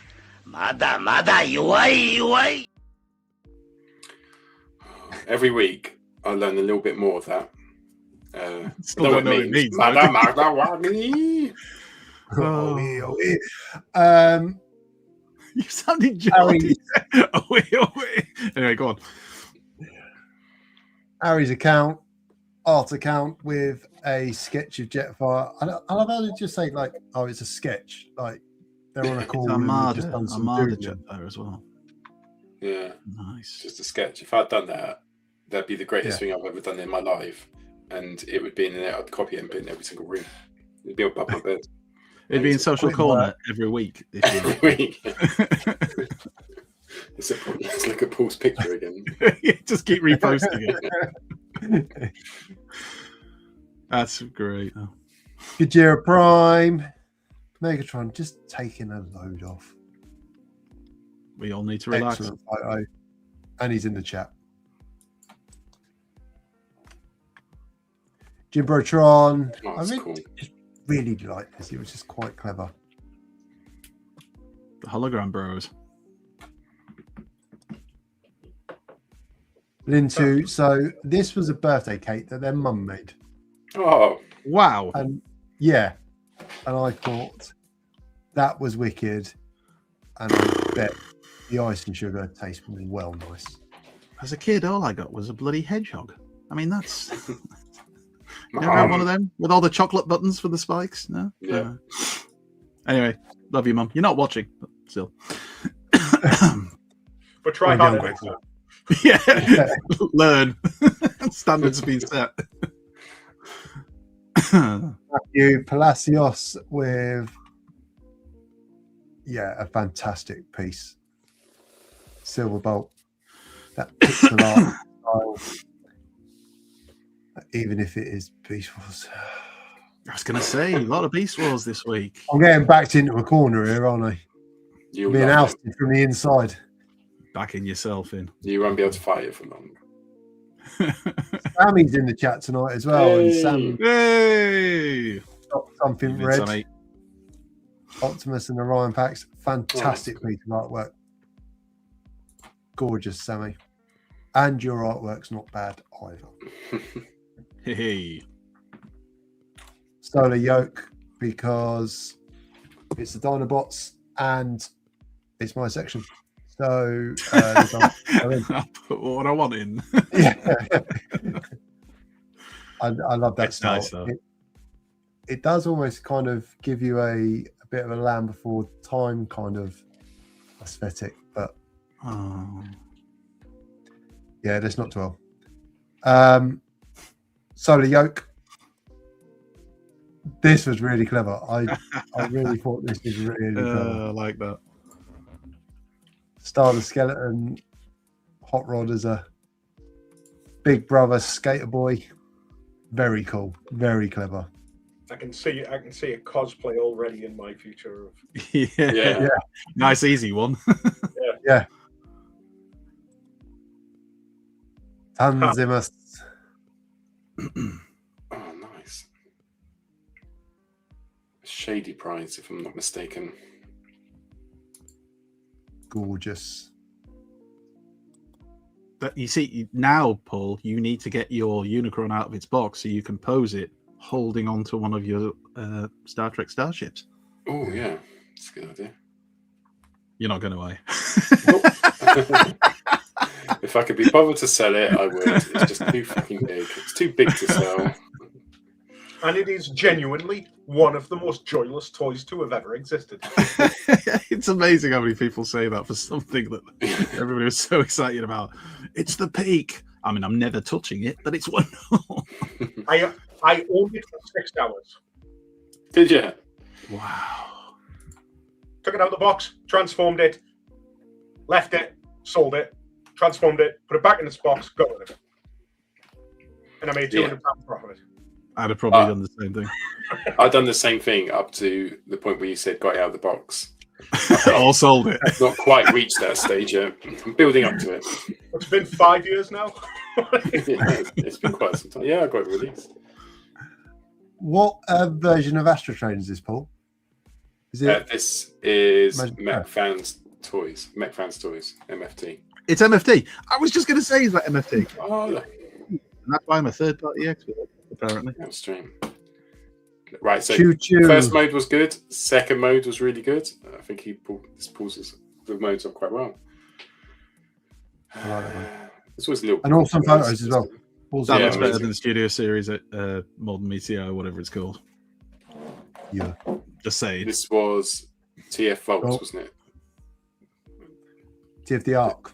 TFL, sorry, yeah. Zero Pro Studio with a very, very menacing Tarn. Oh, you gotta love Town. And that was it. That's Social Corner this week. Social Awesome. Corner. Pete, thank you. We're not doing No, foreplay. sorry, but- Have we done foreplay? No, we haven't. Oh, let's do foreplay. What's happened to my media assets? I don't know. Have It's they not all been in moved? here. Yeah, they've all moved. Hang on. They Foreplay's hadn't not moved even last there. week. I'll tell you that for nothing. Foreplay. I've moved it back. It's okay. Let's do it. Lynn, these are sex people. What do you mean? They're sex swappers. Lynn, this is DEFCON 1. Look.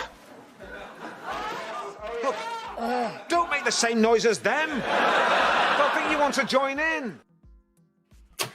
Jermaine says these Clicking intros. buttons last week, Paul. It was just clicking buttons. Hey, I'll have you know now. This is nothing to do with me. Don't you drag me into this. I was off last week. That's what happened. Everything. Go watch it. Played round Smooth with it, like yeah. butter. Everything worked perfectly last week. I'm not having that. Oh, fight Thank for you, Jermaine. Those intros are amazing. They are amazing. They are the work A of lot this of time. 12 Farrelly Esquire. He's available for parties. Right, let's do foreplay. Your favourite Beast Wars toy? Pete, all your dreams come true. This isn't just because I've suddenly got into Beast Wars. It's a coincidence. It's a pure coincidence. Is it though? It's a Is it big not? bit because I've just got into him. I wouldn't have even turned up to the show 2 weeks ago if you said it was this. Right, do you want to go first, Andy? What's your favourite Beast Wars toys that you own from the brilliant toy series that is Beast Wars from the Beast Wars Transformers? Beast Wars that we are and have always been massive fans of and proponents of. I'm going to go with Tarantulas. That's my favourite one. This is the only version of it I have. He hasn't got all his legs.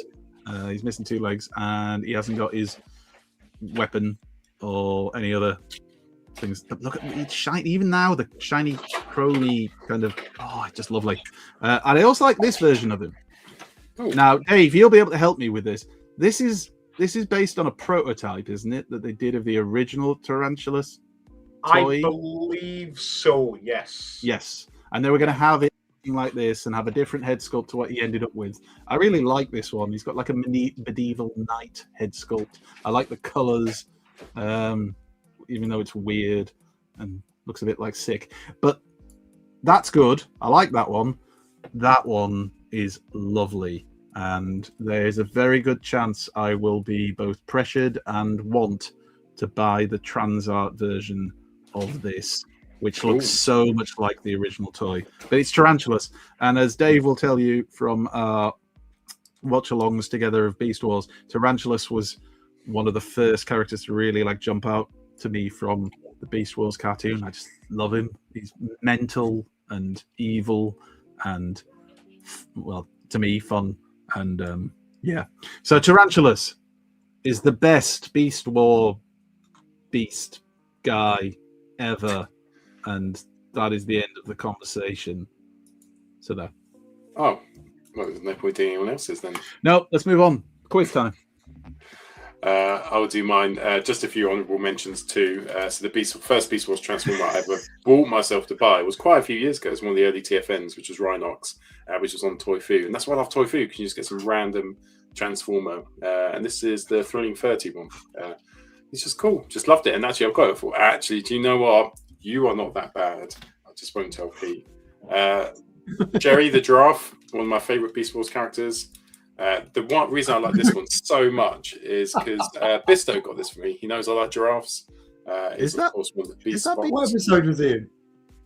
The one with the giraffe.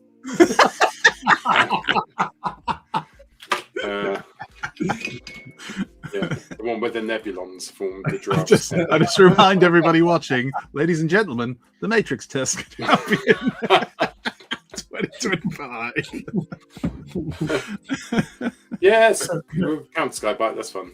Sunstreaker. What's Cyber Sharks in Beast Wars, isn't he? So he's virtually the same. And then, of course, my winner is the one that I showed earlier, which is Optimus Optimal, which is really good. I really like him. I might take him to TFN Manchester with me, which would be cool. Okay, David, do you have a favourite? I do have a favourite. My only problem is that all my Beast Wars stuff is in a tub up there.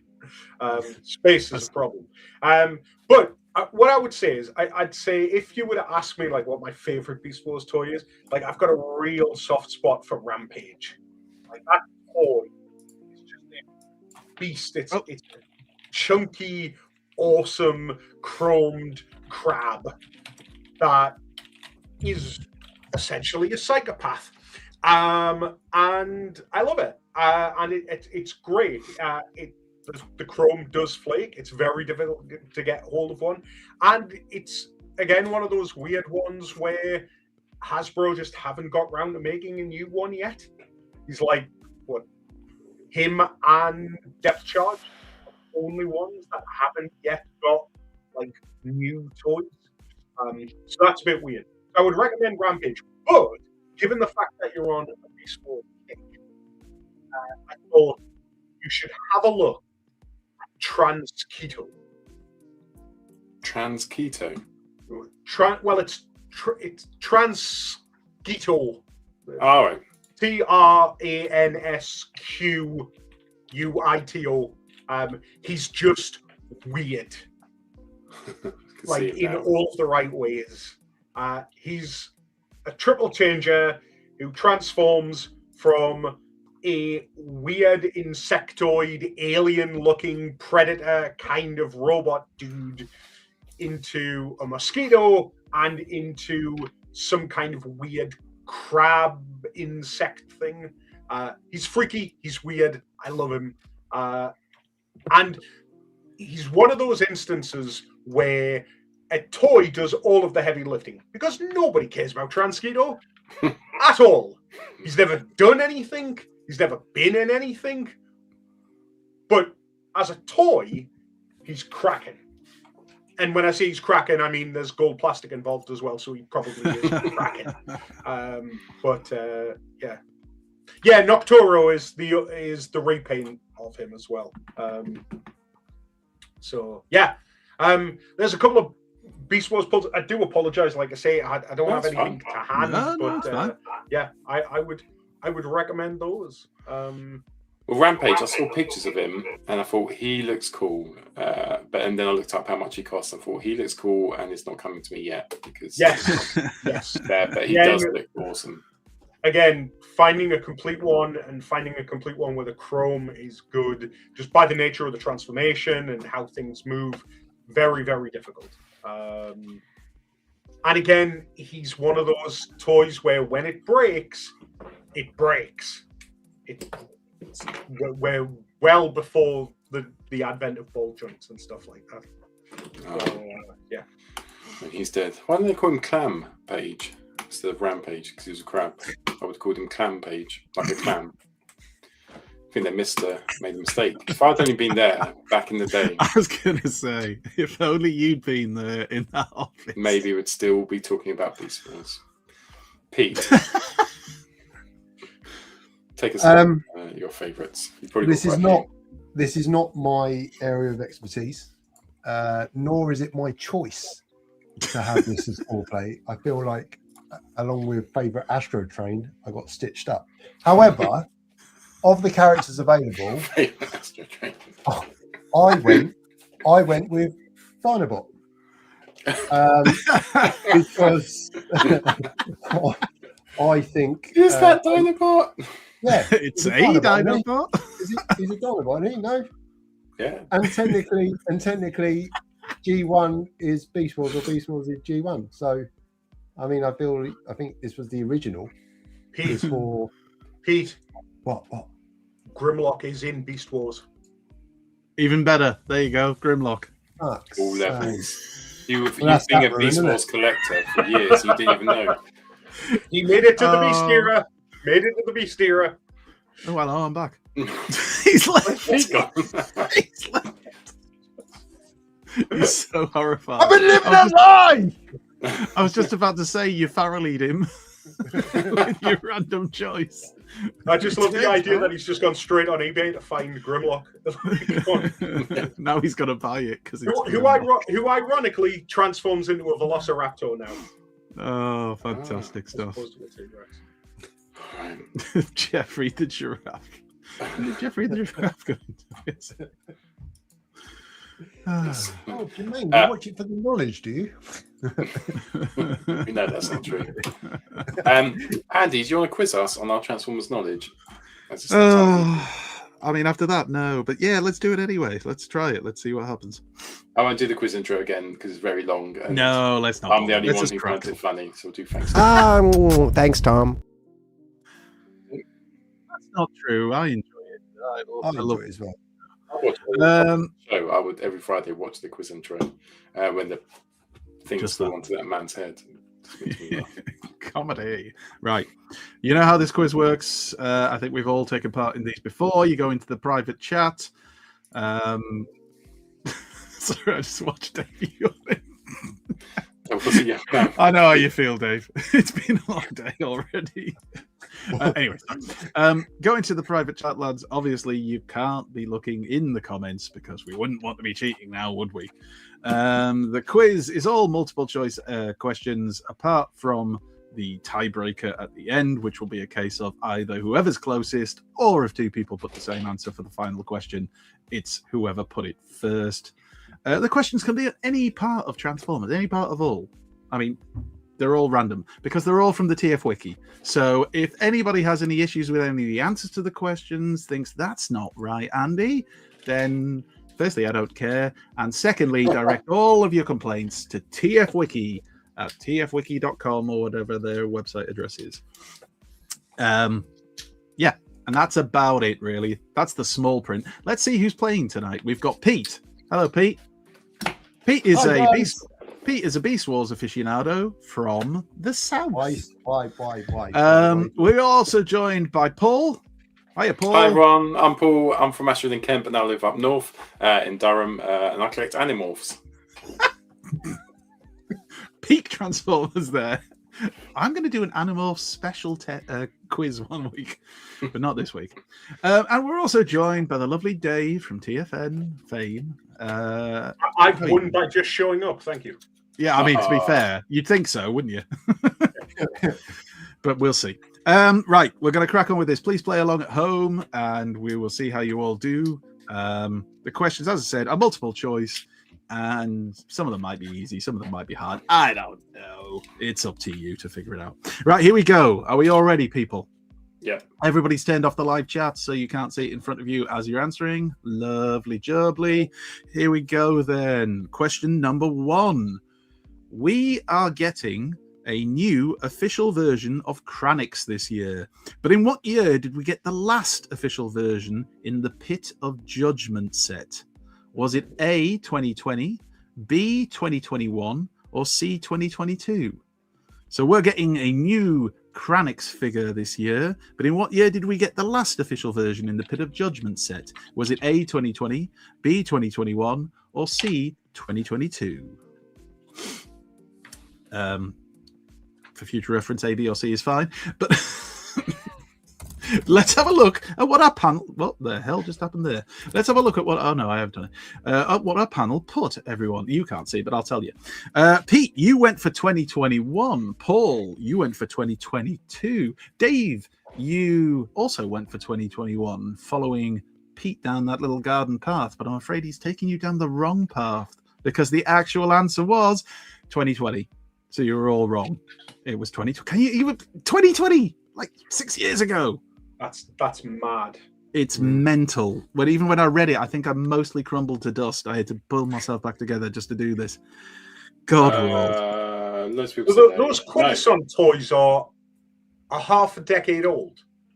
2020 was the release of the Pit of Judgment set. So yes. Ugh. I know. It was like, even I sat there. I think I sat there for about 5 minutes just looking at it going, no. Anyway. And then you stood up and realised, yes. my back went, and I went, oh, yeah, that's probably about right. Anyway, question number 2. Let's carry on. No points for our panel for that round, but let's try question number 2. In which G1 cartoon episode did we first see Grapple? Everybody's favourite, Grapple. In which episode was it? Was it A, the Insecticon Syndrome? Was it B, Dinobot Island Part 1? Or was it C, the Core? So that's A, the Insecticon Syndrome, B, Dinobot Island Part 1, or C, the Core. Cores. Anyway. Right, we have our answers from our panel. Some people were very quick to answer. Right, so Dave and Paul, you have both gone for the same answer there. You both went for B, which was Dinobot Island Part 1. Pete, you were the outlier. You went for A, which was the Insecticon Syndrome. The correct answer is...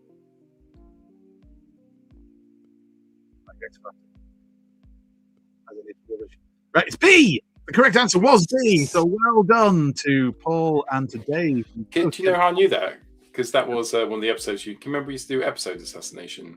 Oh, yeah. Yeah, can you remember we used to rank them all about every episode would be like 1 out of 10 holders. Yeah. Yeah, and none of the others I'd heard of, so it must have been Dinobot Island.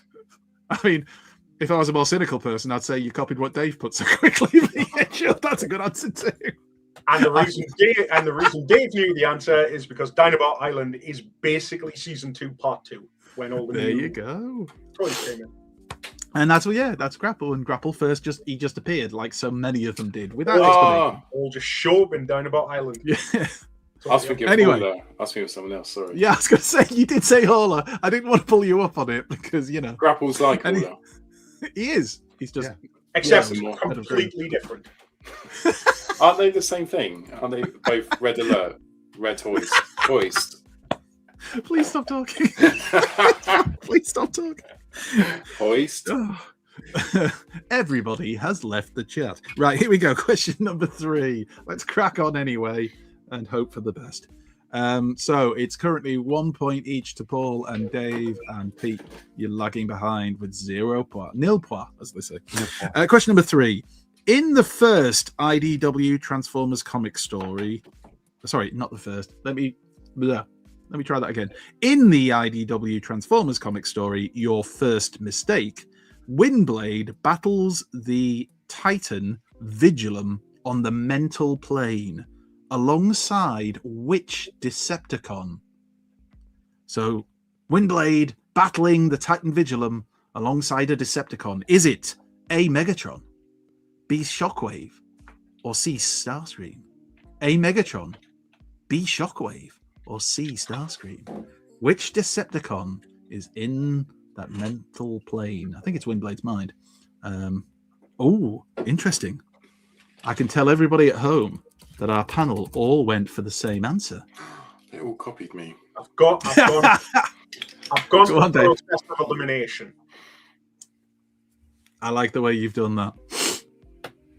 Anyway, here we go. I'm not going to ask you how. But yeah, I like the way you did it in a really quick way. And I like to feel that Paul did exactly the same thing and not just randomly put a guess. I went for the one I know the most. And you were right to, because you were all correct when you put C, which was Starscream. It was Starscream, everyone's favourite seeker that's not Skywarp. Right, well done. So that's 2 points then to Dave, 2 points to Paul, and 1 point to Pete. Clinging in there. Well done, Pete. Right, let's go on to question number 4. Question number 4. We all love Beast Wars Transmetals, especially Tarantulas. But what was Tarantulas's Takara ID number when he was released in Japan? So it's the Takara ID number Tarantulas had in Beast Wars when he was released in Japan. Was it A, D33, B, D44, or C, D55? That's A, D33, B, D44, or C, D55. Which one was it? Hold on, this is Transmetal. Yes. I can't remember my phone number sometimes. Let alone what Guess Tarantulas A, B, was. or C. You've only got 3 choices. You've got a 33.3%. I think it's spider. chance. So 4 and 4 is 8. It's like 4 legs, isn't it? On either side. Give us the numbers again. A was D33, B was D44, and C was D55. So 33, 44, or 55, basically. Right. Hold on, I haven't put an answer in. I feel like people are really taking it seriously now, and I'm enjoying that. I'm enjoying that feeling of like people care. Right, we have answers from all of our panel finally. Okay, just out of interest, Paul, what was the chat saying? Lots of them saying C, Which was Exilian 55. I said B, Bubble Jump said D, 55. 52. 52. It's gone. B52, in fact. Would you like to know the answer? Of course you would. The correct answer was one of the answers that has been put down by the panel here. So, Dave, you went for A, which was 33. Pete and Paul, you both went for B, which was 44. Nobody went for C, which was 55. Which is good because that wasn't the right answer, because the right answer was B, 44, D44. So that means that, Pete, you catch up and level up with Dave, both on 2 points. Basically an expert. Paul, I'm saying this out loud and slowly so we can all take it in. Paul is in the lead with 3 points to 2 On a Beast Wars question. On a Beast Wars question. Recently become a... What a world we live in today. Anyway, there's one question left. World. So much riding on this question until we basically just play next goal wins with tiebreaker question. But still, let's see how this goes. Question number 5, the last question. In the Beast Wars cartoon, Just wanted to see if I got a reaction from Pete there. In the Beast Wars cartoon, why did story editors Larry DiTilio and Bob Forward decide to make Waspinator the whipping boy of the show? Why did they make Waspinator the whipping boy of the show? Was it A, he was difficult to animate? Was it B, they hated his stupid voice? Or was it C, his toy was being discontinued? A, B, or C? A, he was difficult to animate. B, they hated his stupid voice. Or C, his toy was being discontinued. A, B, or C? Why did they make him the whipping boy? Why does he get blown up so much? We've got one answer. We've got two answers. We've got three answers. Oh, they're all in there. They're all in there. All I can say before I give you, Paul, do you want to just check the chat there? What answers people have gone for there? Yeah. So they're saying he had polio. B, A, B, B, No, B, chat, C, baby. A. It was still on the B-52s. Fantastic stuff. Wonderful. I'm going to tell you now, I'm so happy right now. So happy. Take care. Because I know that Paul and Dave, you both went for the same answer. You both went for A. And A was he was difficult to animate. Whereas Pete, who can't stand Beast Wars, you went for a silly answer like they hated his stupid voice. I mean, what the hell's that about? Because it's the right answer. It was because his speech pattern was taking up too much time during the running time of the show. So they decided to have him blown up so then they don't have to have him speaking. And it became a thing, and fans loved it. So there you go. So that means it's 3 points to Pete. Correct me if I'm wrong, Dave. Yeah, well, I was going to say 2 points for yourself currently. Still, is that right? Yeah. And 3 points to Paul. So on questions that mostly involve Beast Wars, it's Paul and Pete who are currently winning. But good news, Dave. There's a chance to steal it away. It means all away. Just remember, yeah. Basically, all of the previous questions irrelevant. Exactly, which is the best way of doing it. A bit like at TFN this year, which ended up with the greatest winner of all time. So here we go. Right at the end.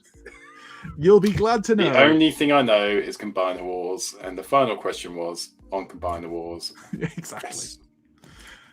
You'll be happy to know the tiebreaker is another Beast Wars question. So I want the year.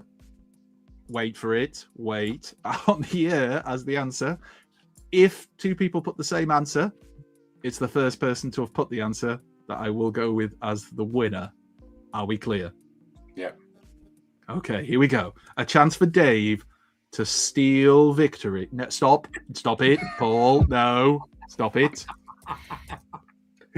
Don't make me disqualify you. Right, okay, here we go. You don't even know what the question is yet. Right, here we go. One answer per person. No cheating, Paul. Right, here we go. The question is, in what year did Takara give us a Beast Wars Neo toy with a giraffe alt mode called Long Rack? What year did they give it to us? Fastest can be important, so don't wait too long. So Beast Wars Neo. When was that out?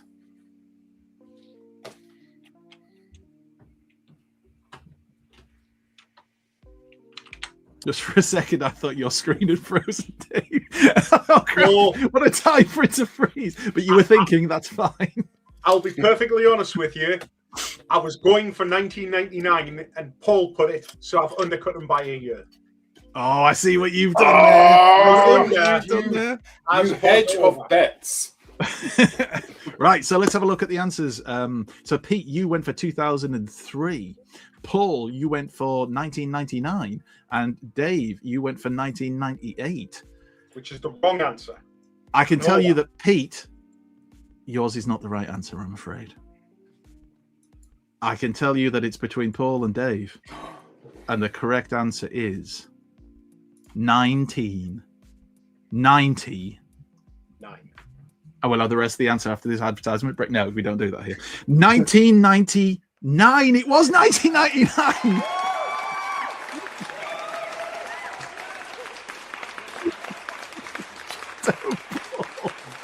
That's one. How is this possible? I don't know. Are we living in the upside down? We must be. This is. Oh, So thank you very much for playing, I'm in guys. tracks. At this point, he's shit's gold. This is where Dave gets an email or a phone call rather from Billy saying you're out. I can't have that kind of humiliation. No, but very well played to all of you. And Dave, I was looking at you and I thought, I think Dave will know this, and you did.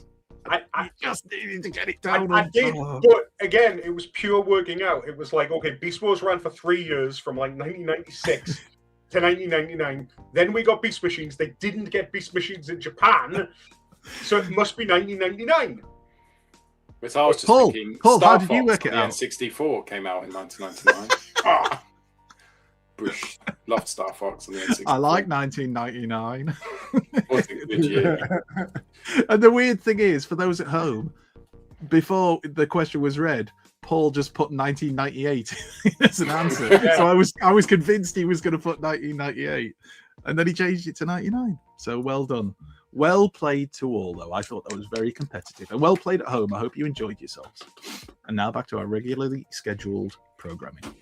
Yes, as we finish off with the discussion. So tonight it is a little bit of TFN, plus it's a little bit of the comics, which I love. I love the comics.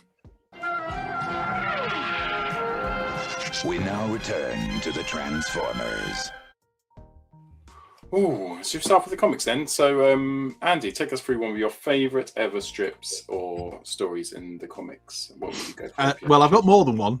Because it was the discussion, I assumed we'd be, it's not like a foreplay thing. So, if you will indulge me for a moment, I wish I hadn't picked me first. I've just been talking loads for the quiz. Right. Anyway, here we go. Right. Target 2006. I'm going to start here. So I'm kind of going, I think, in chronological order if I downloaded the pictures right. So I'm going to start with one of my absolute favorite stories from the Marvel UK G1 run. This is Target 2006, which is just peak. It's epic.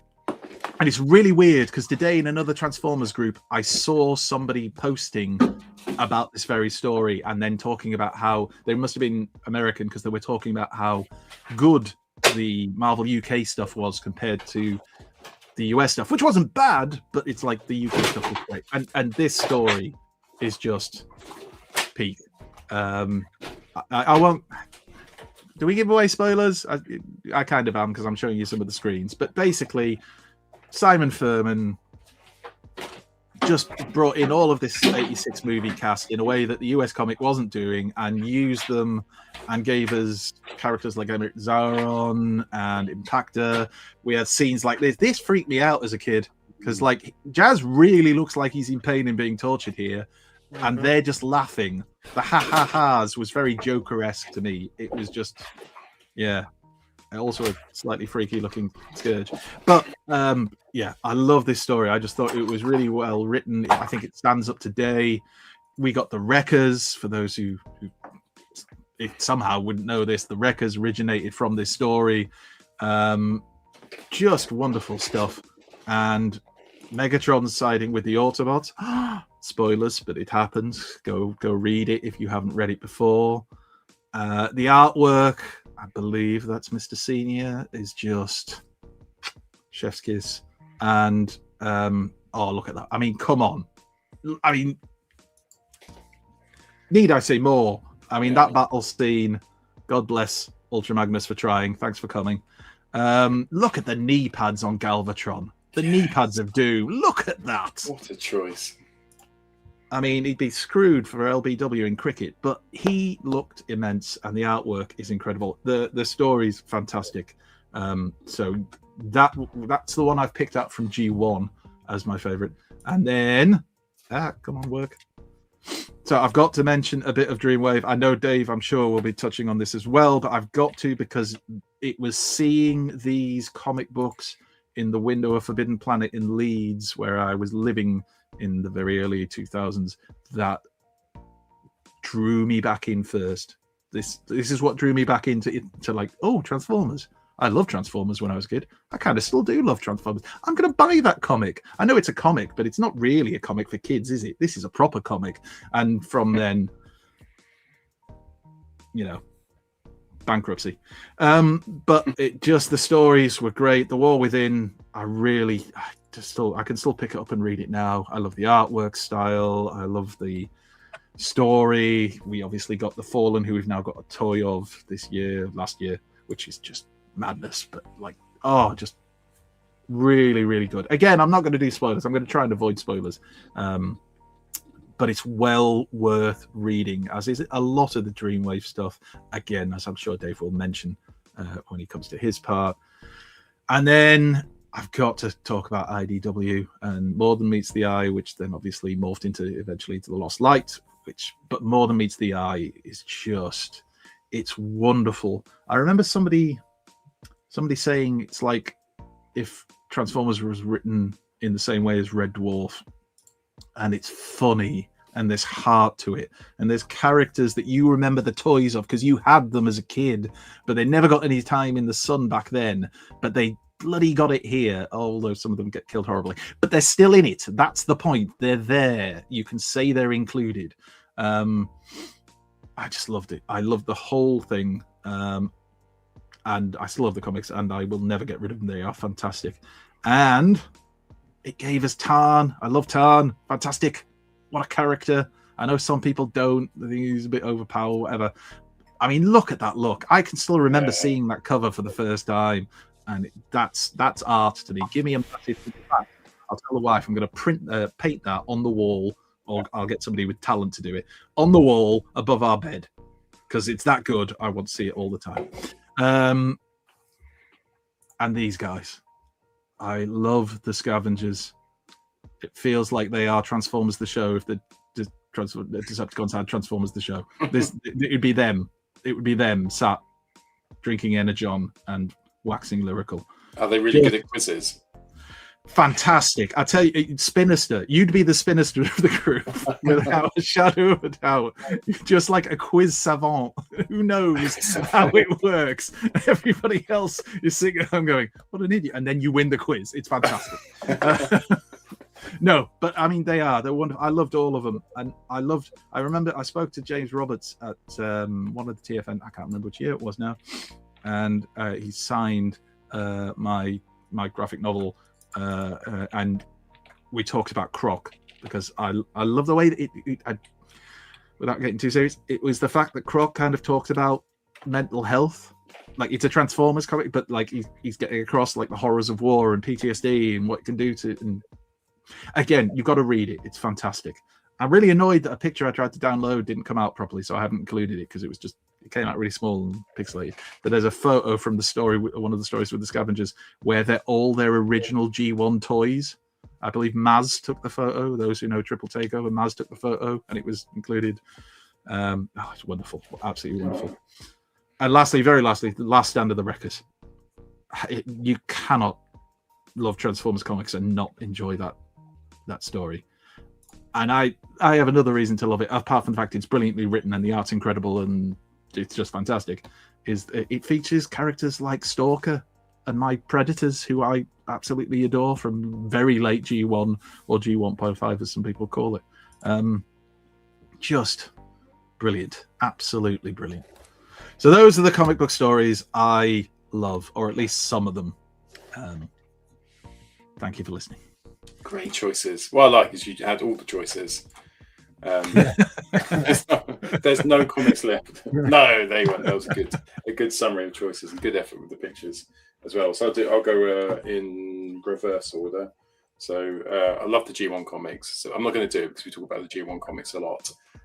But needs to say they were a huge part of my childhood, and when I got into Transformers and when I saw the stuff with Impactor, that really got me into 2000 AD as well, and was a big part of growing up. So third place, Transformers Collectors Club. Loved this when I managed to find this because it's got small comics in it, and it's also got Random Transformers, which came out years ago, that you can't afford to buy anymore. So it's a twofer.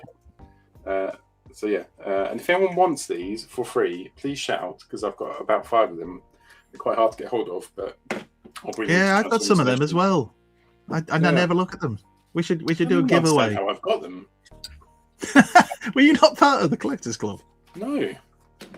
I thought you about were. 6 of them. I bought a lot. I did buy a few bits. I bought Impactor when he came out and a few other, but second hand. I don't know why that's there. That's not. This isn't one of my choices. Just happen to have it next to it. I think it got stuck in between. It got stuck in between the Collectors Club and this one. So then mine was Last Stand of the Wreckers as well as my number 2. Let's get that in shot. As Andy had already said, just amazing writing. It's been quite a while since a comic or a graphic novel got me like this, turning the pages so quickly. But yeah, stunning art, stunning writing. That should be number 1 actually, because this is number 2 over here. I've done it the wrong way round. But this one's got its own frame, so I guess technically that makes it number 1, which is Lost Light comic, which is number 1 of the Lost Light comic, which I need to get signed by all the lovely people who made that. Yeah, that's mine. Pete, Awesome. do you want to go next, sir? Yeah. I picked kind of more of a storyline. And it's where Carnivac goes on a revenge spree. So the Mayhem Attack Squad kill Catilla. He takes it to heart, and you almost see Carnivac move into that anti-hero. He's not an Autobot by any stretch, but he's lost completely disenamored with the Decepticon way, and he goes after the Mayhem Attack Squad. And over the next couple of issues, he's taken out the Mayhem Attack Squad. Needle Nose, Sinister, Snarler. Obviously, the toys of Bludgeon, Stranglehold, and Octopunch weren't finished selling yet, so they didn't go anywhere. They had a part to play in the Matrix quest, but it was just such a cool. It's a story that sticks out most from when I was a kid, and I think it was quite dark, really. When you look at the stories we'd had up till that point, if you take the big ones out, it was quite a jovial. Certainly with the Earth-based Transformers, it was quite a jovial comic book. But this, it sticks out in my head, and it's my favorite. It's one that I go back and read even now. Just bloody loved it. And I think we can touch on all the other ones. Skybound. I enjoyed IDW reboot quite. It was very slow, and then it got canned, and it's almost like we were just dragging it out until it got canned. And they lost the license. But I think for me, the G1 comics will always be, that's my point of reference. And that's not to say Lost Light and More Meets the Eye, they speak for themselves in terms of quality. But for me, when I think comics, I always think back to the G1 stuff. Always think back to it. It was just something you look forward to every week. Picking up. Wasn't there something about having, when there's episodic, like when there was every week you get a new update on the like when you saw a couple of years later, you knew roughly where your comics were in your house, and you'd get a couple of them open, and you'd open one up and be like, oh yeah, I remember that's not the start though.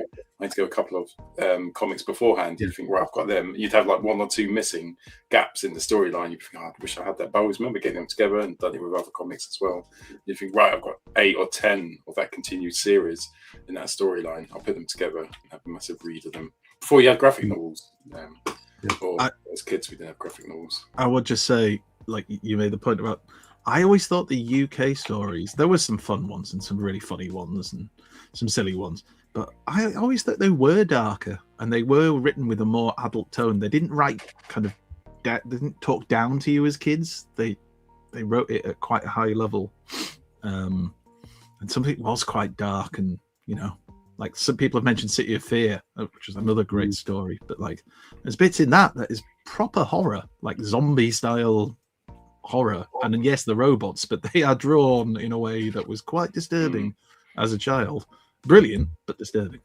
Anyway, and we loved it, didn't we? Like, I loved. Oh yeah, I loved Zombie Impactor. I loved Impactor. I thought he was such a cool character, and he got his face blown off, and I loved him even more. And I loved how gruesome he was and how they'd hurt one of my favorite characters. It was just what, kids don't really got. I never got that with He-Man. You never got half of Robot's face blown off, Robotron's face blown off, or someone losing a limb or someone dying in the He-Man comics. But the Transformers comics were exactly like that. Come on, Dave. We saved you the best till last. With a few of what am I going to go for? What shall I talk about? So I thought I would go with I thought I wouldn't necessarily go with Dreamwave, but I think much like Andy was saying, what's interesting about Dreamwave is it comes along at exactly the right time. I had never read, really. I'm sure I've read bits and here and there, but I have no memory of it. I didn't read the Transformers comics as a kid. I was purely a cartoon kid. So when Dreamwave came out, which I didn't even know was coming out, it was just literally walked into a comic book shop one day and there was 3 issues of the Dreamwave stuff. Not only did that get me into reading comic books, not only did that get me back into Transformers. So from that point, it's kind of important. Also as well, you've got to remember that because I didn't read Marvel UK, Dreamwave was the first time that I was really seeing the 84, 85 characters interacting with the 86 characters. So it was a unique experience for me because I didn't have that. But I thought if I was going to talk about Dreamwave a little bit, I thought I'd go slightly skew with Armada. So the reason that I thought about talking about Transformers Armada is because a lot of people think about the Armada cartoon, and it is very childish, and it is very much in the Pokemon vein. But the comic book is a completely different kettle of fish.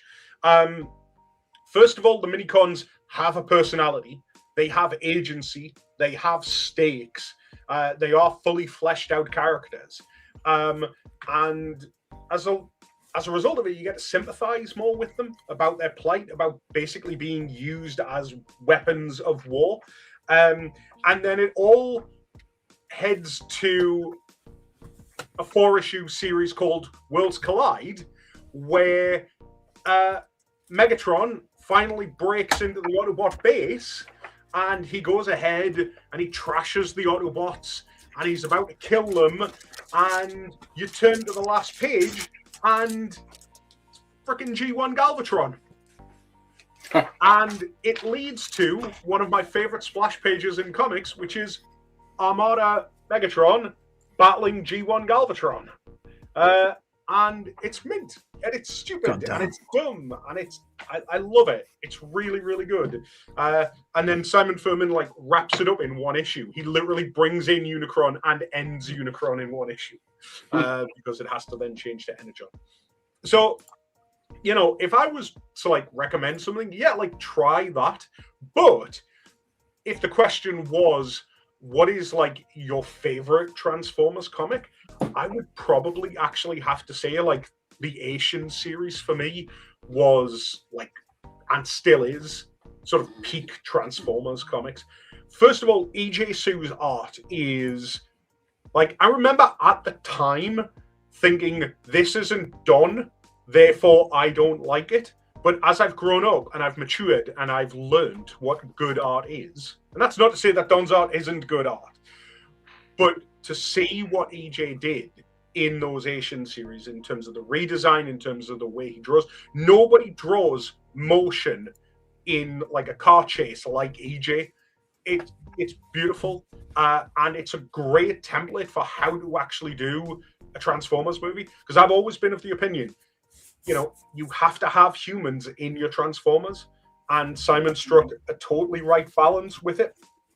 And the idea of this I've said this many, many times, but this Transformers almost Cold War, because these things are almost impossible to be killed, because these things are spread out all over the galaxy, and everything has sort of slowed down to a crawl.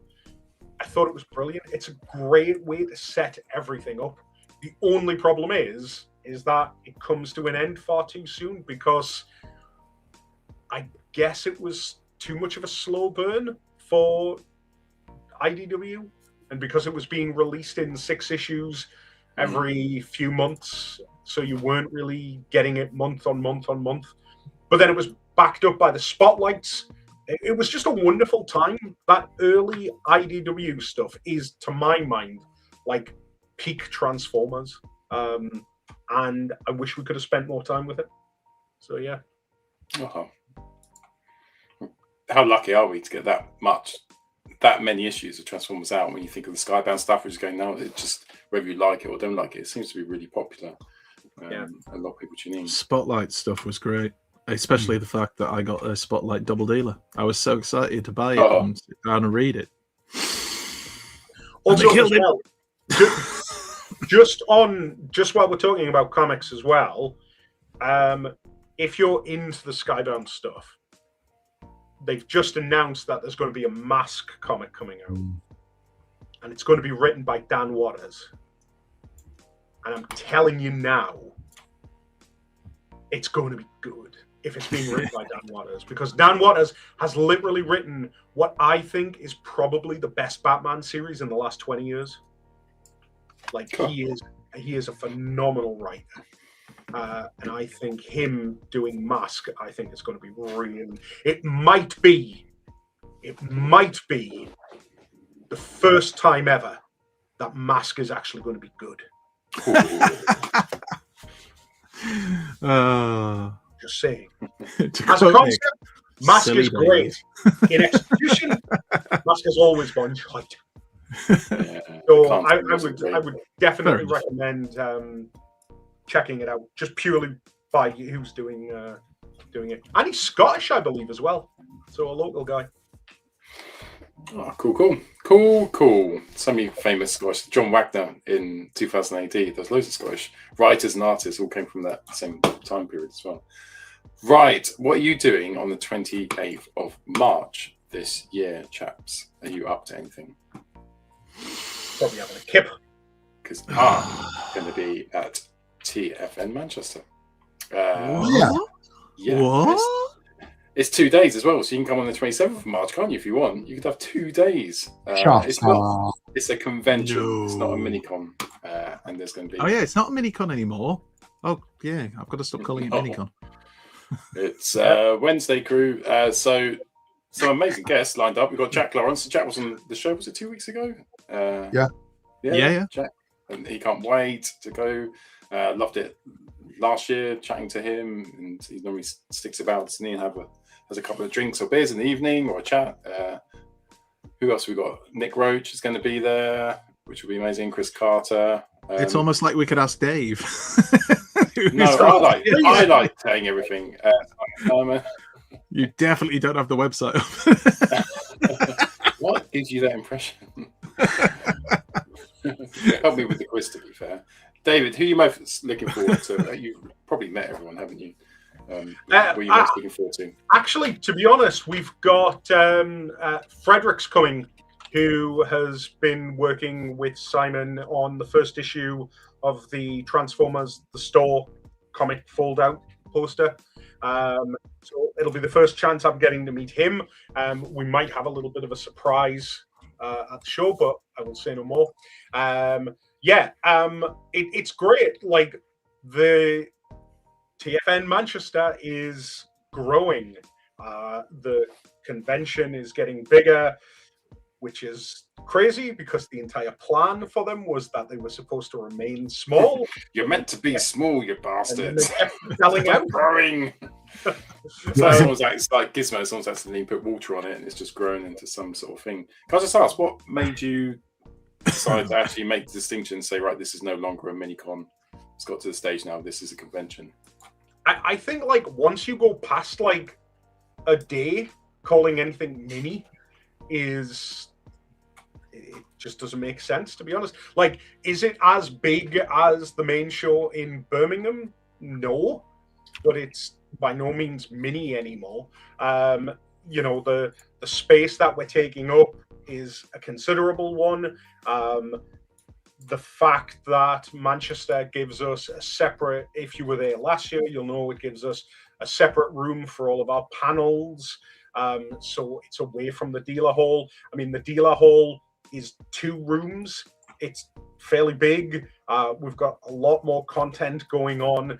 Yeah, it just felt like the right time to say, actually, Manchester's not mini anymore, and let's just rebrand it as TFN Manchester. And I think, to be honest, if you call it TFN Manchester and you don't call it a minicon, you avoid the question of, well, what's a minicon? Because if you don't get the Transformers reference of a minicon is a small little transformer, then yeah. So I think that was really the impetus that we had for doing that. And yeah, they're just growing. They just keep growing. But yeah, I'm really looking forward to this. I know we haven't talked about panels yet, but we've got some really, really cool stuff. There's our headline panel this year, I think, is going to be really fascinating. I'll give you a small hint. But if you're a fan of comic books, and you're a fan of the process of comic books, you will want to stay to the end, because there's a really interesting panel about that, and I won't say any more. But yeah, we've got some really cool stuff lined up as well, and it's new stuff, it's different stuff. It's just going to be exciting, man. Like, I'm really, really looking forward to it, and we've got so many dealers and so many toys. And it's just, I mean, last year it didn't feel like a minicon at all. It felt like a proper convention, even though it was labelled as a minicon. It felt like we were there for 2 days. We were there the Friday night. There's lots of people in the bar chatting, seeing friends on the Friday night. And then the Saturday was just an amazing convention, which felt bigger in scale. It just felt like a convention. That having all the different rooms as well was really nice, wasn't it? You could go and chill out in the bar. There was an outdoors area. You go to one dealer hall, go to the next dealer hall. You go to the panel room. The panel room was brilliant. Being able to sit around, we never felt it was just the right amount of people. Like, you could get a seat, but it was a really good atmosphere as well for all of them. Yeah, I really like the panel room at Manchester. Like, it is so nice. You know, and hey, it's got proper built-in AV.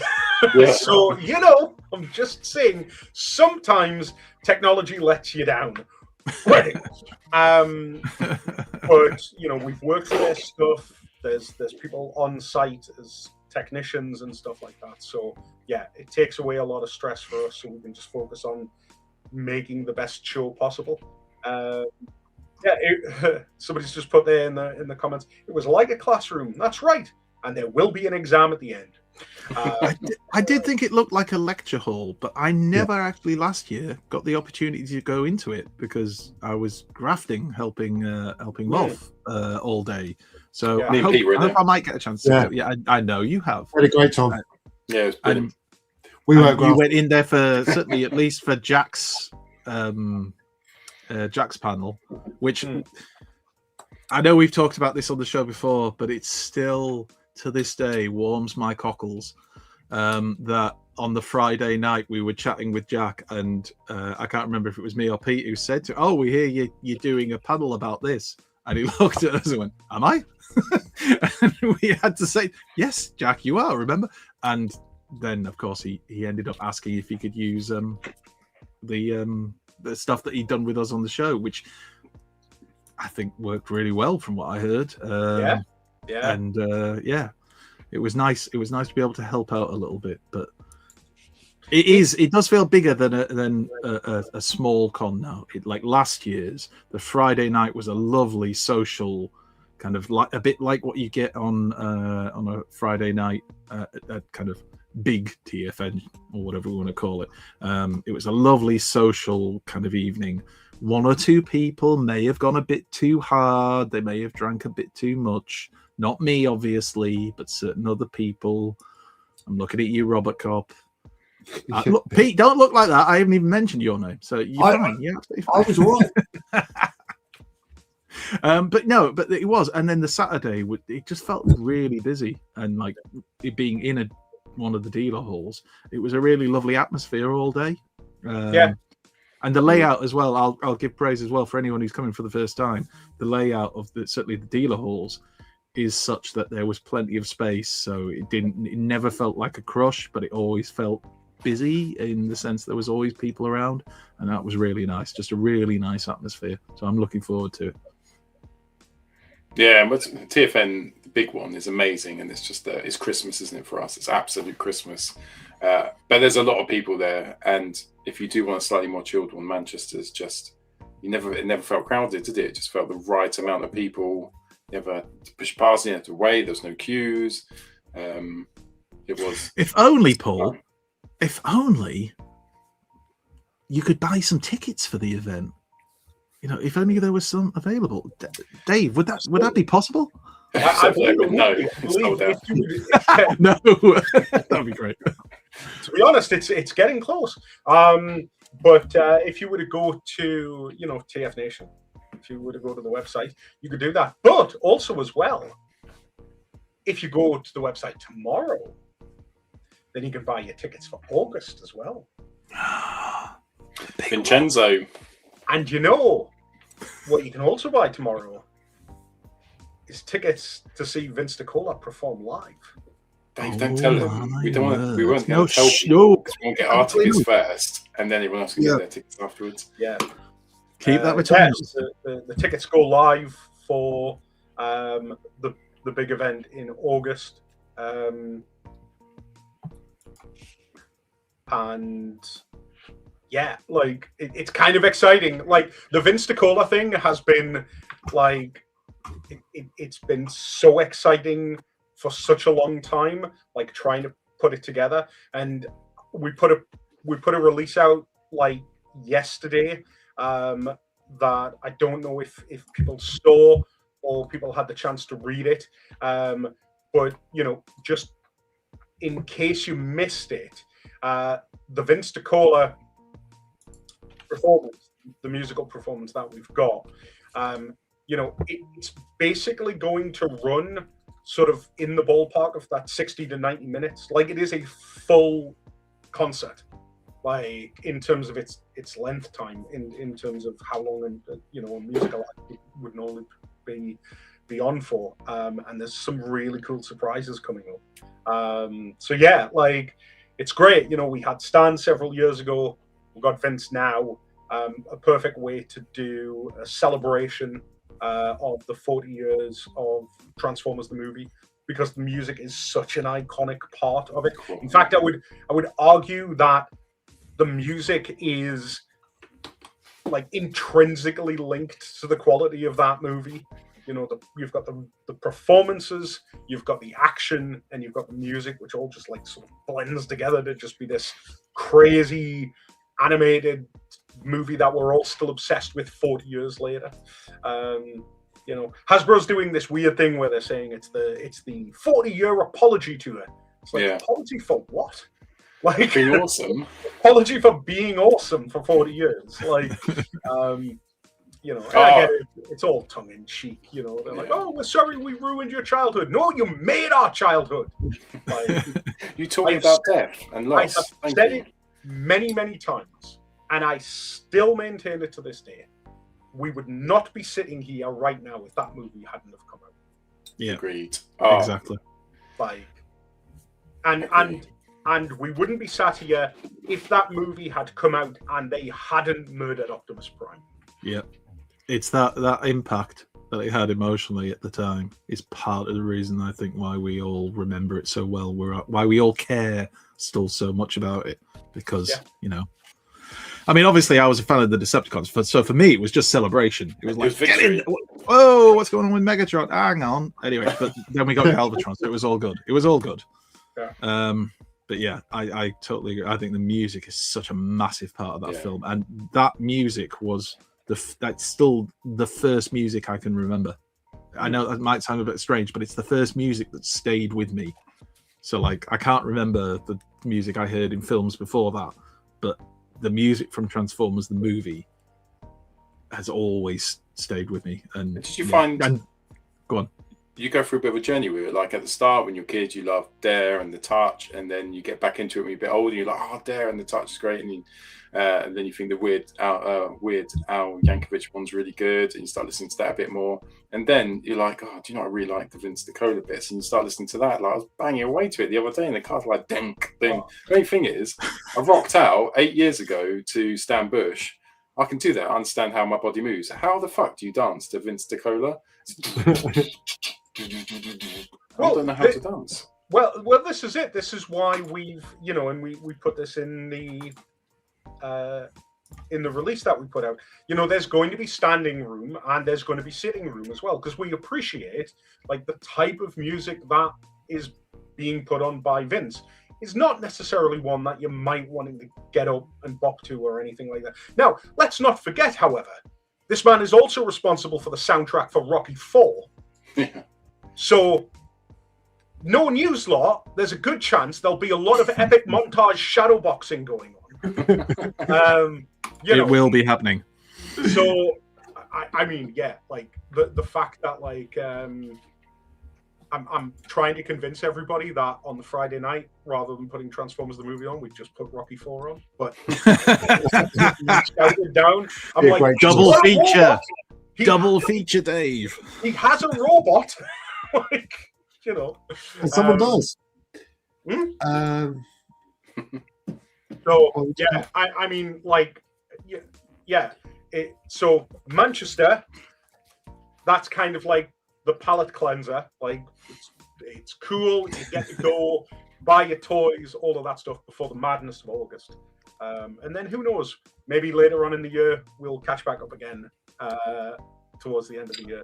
But yeah, like, lots going on. I think what's really cool about Manchester now, though, is like, because of last year and how it went in Manchester, I think we're all feeling very cool and very chill about Manchester, and I think it's just going to be a great time for everybody. And then we can deal with August. But yeah. There's some big dates coming up. So tomorrow, Vince DiCola tickets need to be 12 o'clock. Then I think it's the following week as the hotels go up. Hotel is next weekend, yes. It's the weekend after, and the weekend after that is TFN Manchester. So lots and lots of dates to put in your diary for all things TFN. And also, if you head down into the comments or into the transcript, you've got the link. Not that you need it for the tickets as well. So click on that if you haven't got your ticket for any of the conventions. Join us. Join us. We'll be there. Come say hello. It's amazing. We'll be doing loads of videos over the next 6 months, all about TFN. Plus, we need to do a little guide to TFN Manchester. So look out for that as well. I think that's it, chaps, isn't it? We've done 2.5 hours of talking about Transformers for the 312th time in my life. Shall we call it a day? David, thank you so much for coming on tonight, and Andy. More than welcome. Thank you very much.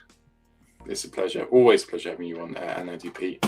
Thanks again. Lovely to see you, chaps. Night, everyone. Join us next week, 8 o'clock, Friday night, Transformers the Show, or go to Facebook. We will be there. Until then, we'll see you next time. Bye. It's time for Transformers, the show!